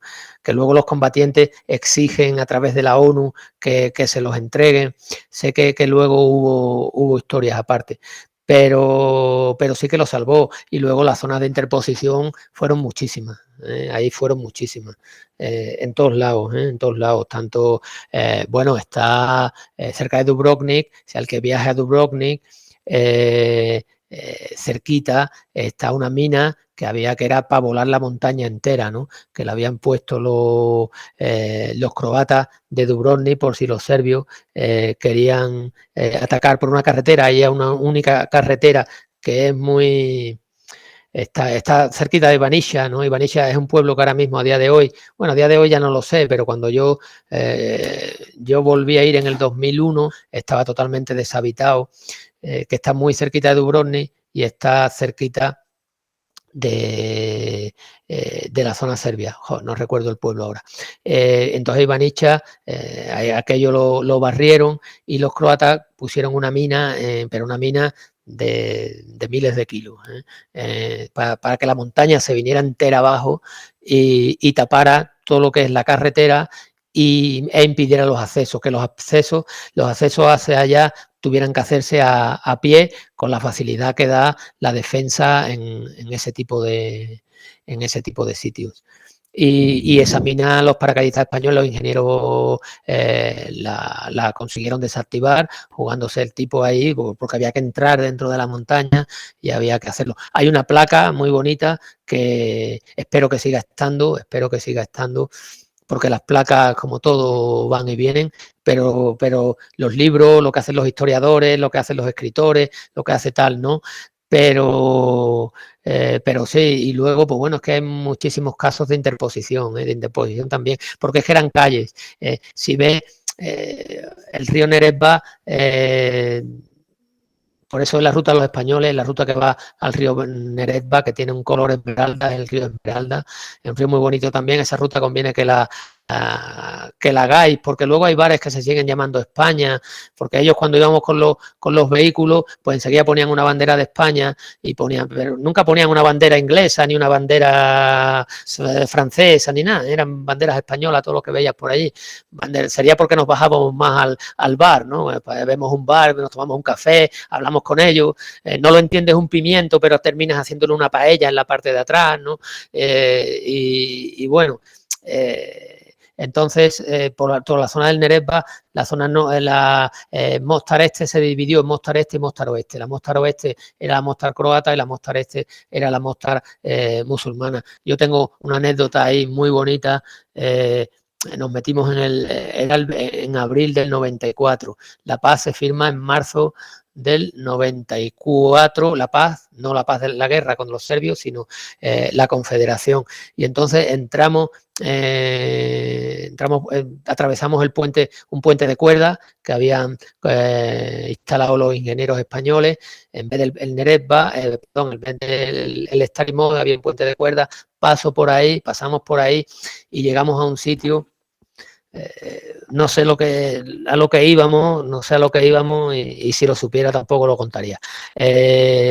Pero llegamos a una casa y la casa no tiene techo y vemos a dos mujeres, una mujer muy mayor, yo creo que mucho más de 85 años tenía que tener, muy mayor, y luego una chica más joven de unos 40 y tantos, ¿no? Entonces íbamos allí y íbamos con el capitán fumaba, yo no fumaba y nunca he fumado, y entonces desde entonces siempre llevo mechero a todos lados. Y recuerdo que llegamos, nos sale una mujer y nos enseña una tira, que la habrá enseñado allí a todo el que llega, nos enseña una tira de postales. Perfecto, empezamos a hablar con ella, mire, no podemos estar aquí mucho tiempo, pero es que mira dónde estamos, dónde vivimos, no tenemos nada.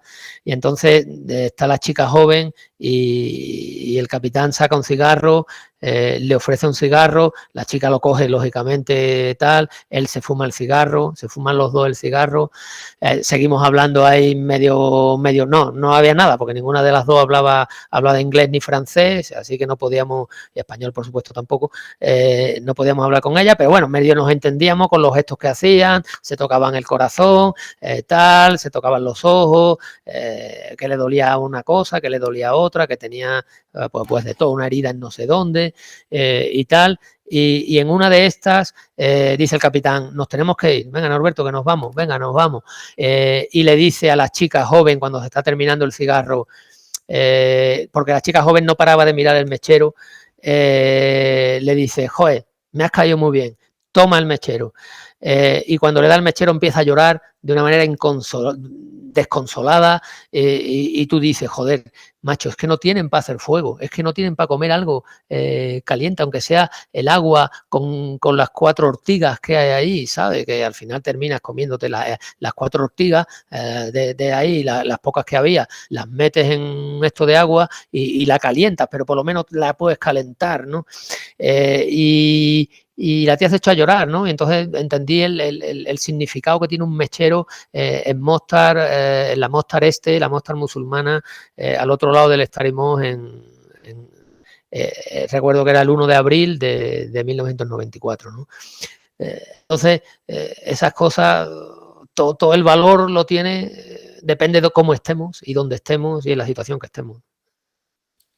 Muchísimas gracias, Norberto. Yo también quería trasladarte también una duda, ¿no? Ya que has estado también en Afganistán y los acontecimientos No, actuales... en Afganistán no he estado, en Afganistán no he estado. Pero has No. hablado de Afganistán. O sea, Sí, he hablado de Afganistán, he recogido en el libro, sí que aparecen muchas historias de Afganistán, muchísimas. Eso quería yo preguntarte, porque ahora justamente has hablado precisamente de una acción de valor, ¿no? De la policía afgana. Es decir, has hablado justamente al contrario de lo que la administración actual estadounidense está hablando de esos hombres. ¿Qué opinión te merece precisamente la labor de esos soldados, ¿no? De ese ejército afgano, en contraposición, ¿no? A lo que se está hablando, ¿no? Que incluso se les ha tachado de cobardes, ¿no? ¿Qué te merece? Hombre, yo creo que hay que conocer bien Afganistán, ¿no? Y cómo se maneja, el aspecto tribal que tiene, los señores de la guerra, quién manda.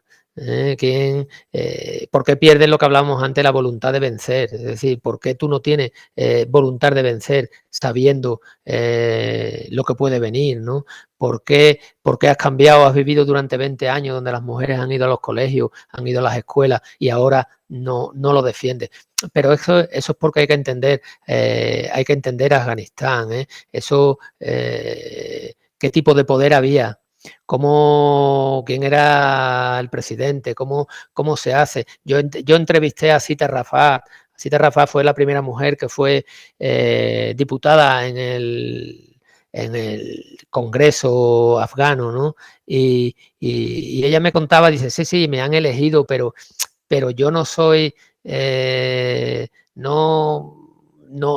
es de una manera natural. O sea, yo soy porque he venido impuesta, porque quieren que haya mujeres ahí, ¿no? He venido impuesta desde el exterior, ¿no? No porque exista, ¿no? Ella tuvo que huir al final, ya digo, fue diputada. Yo la vi aquí en una exposición que hizo con fotografías de Gervasio Sánchez,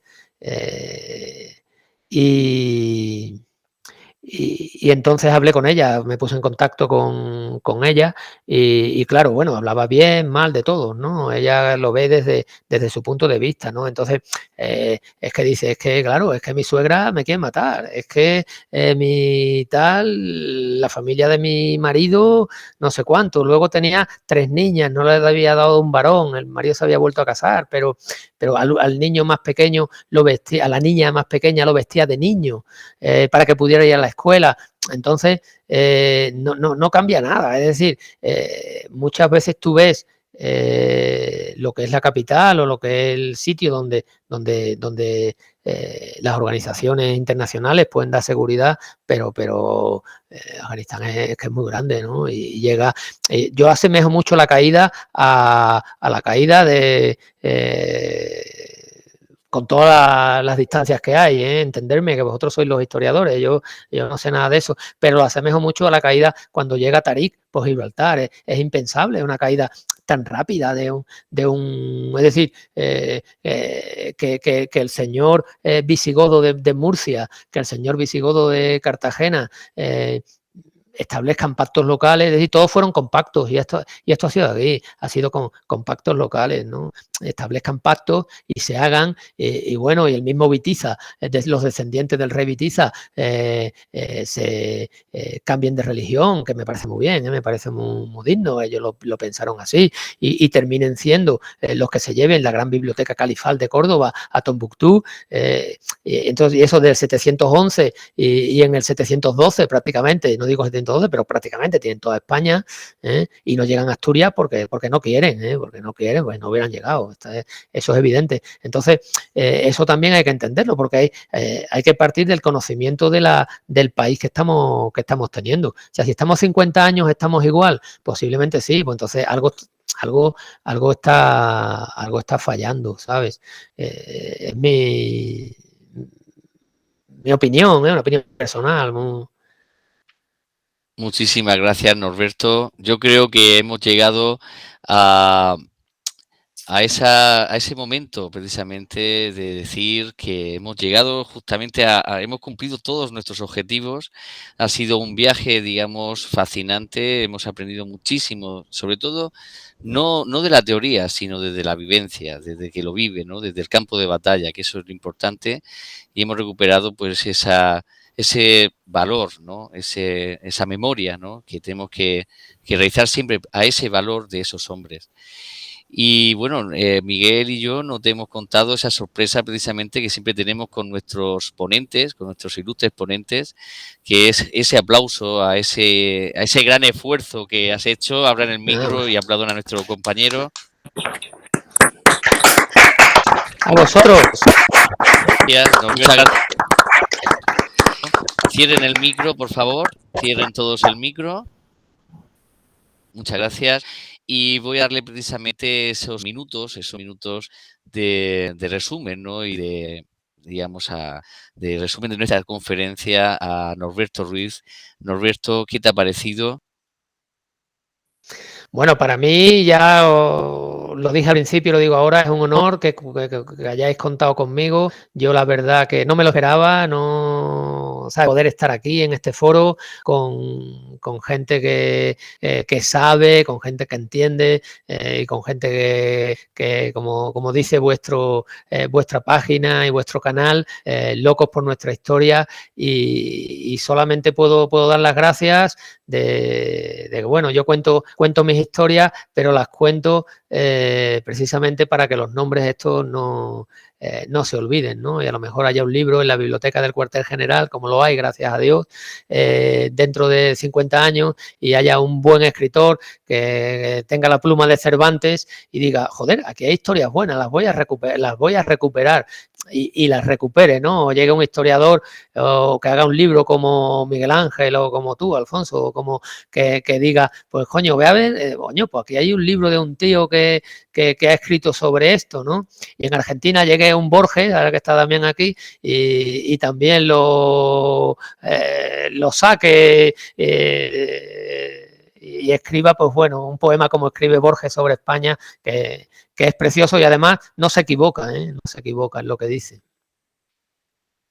Muchísimas gracias, Norberto.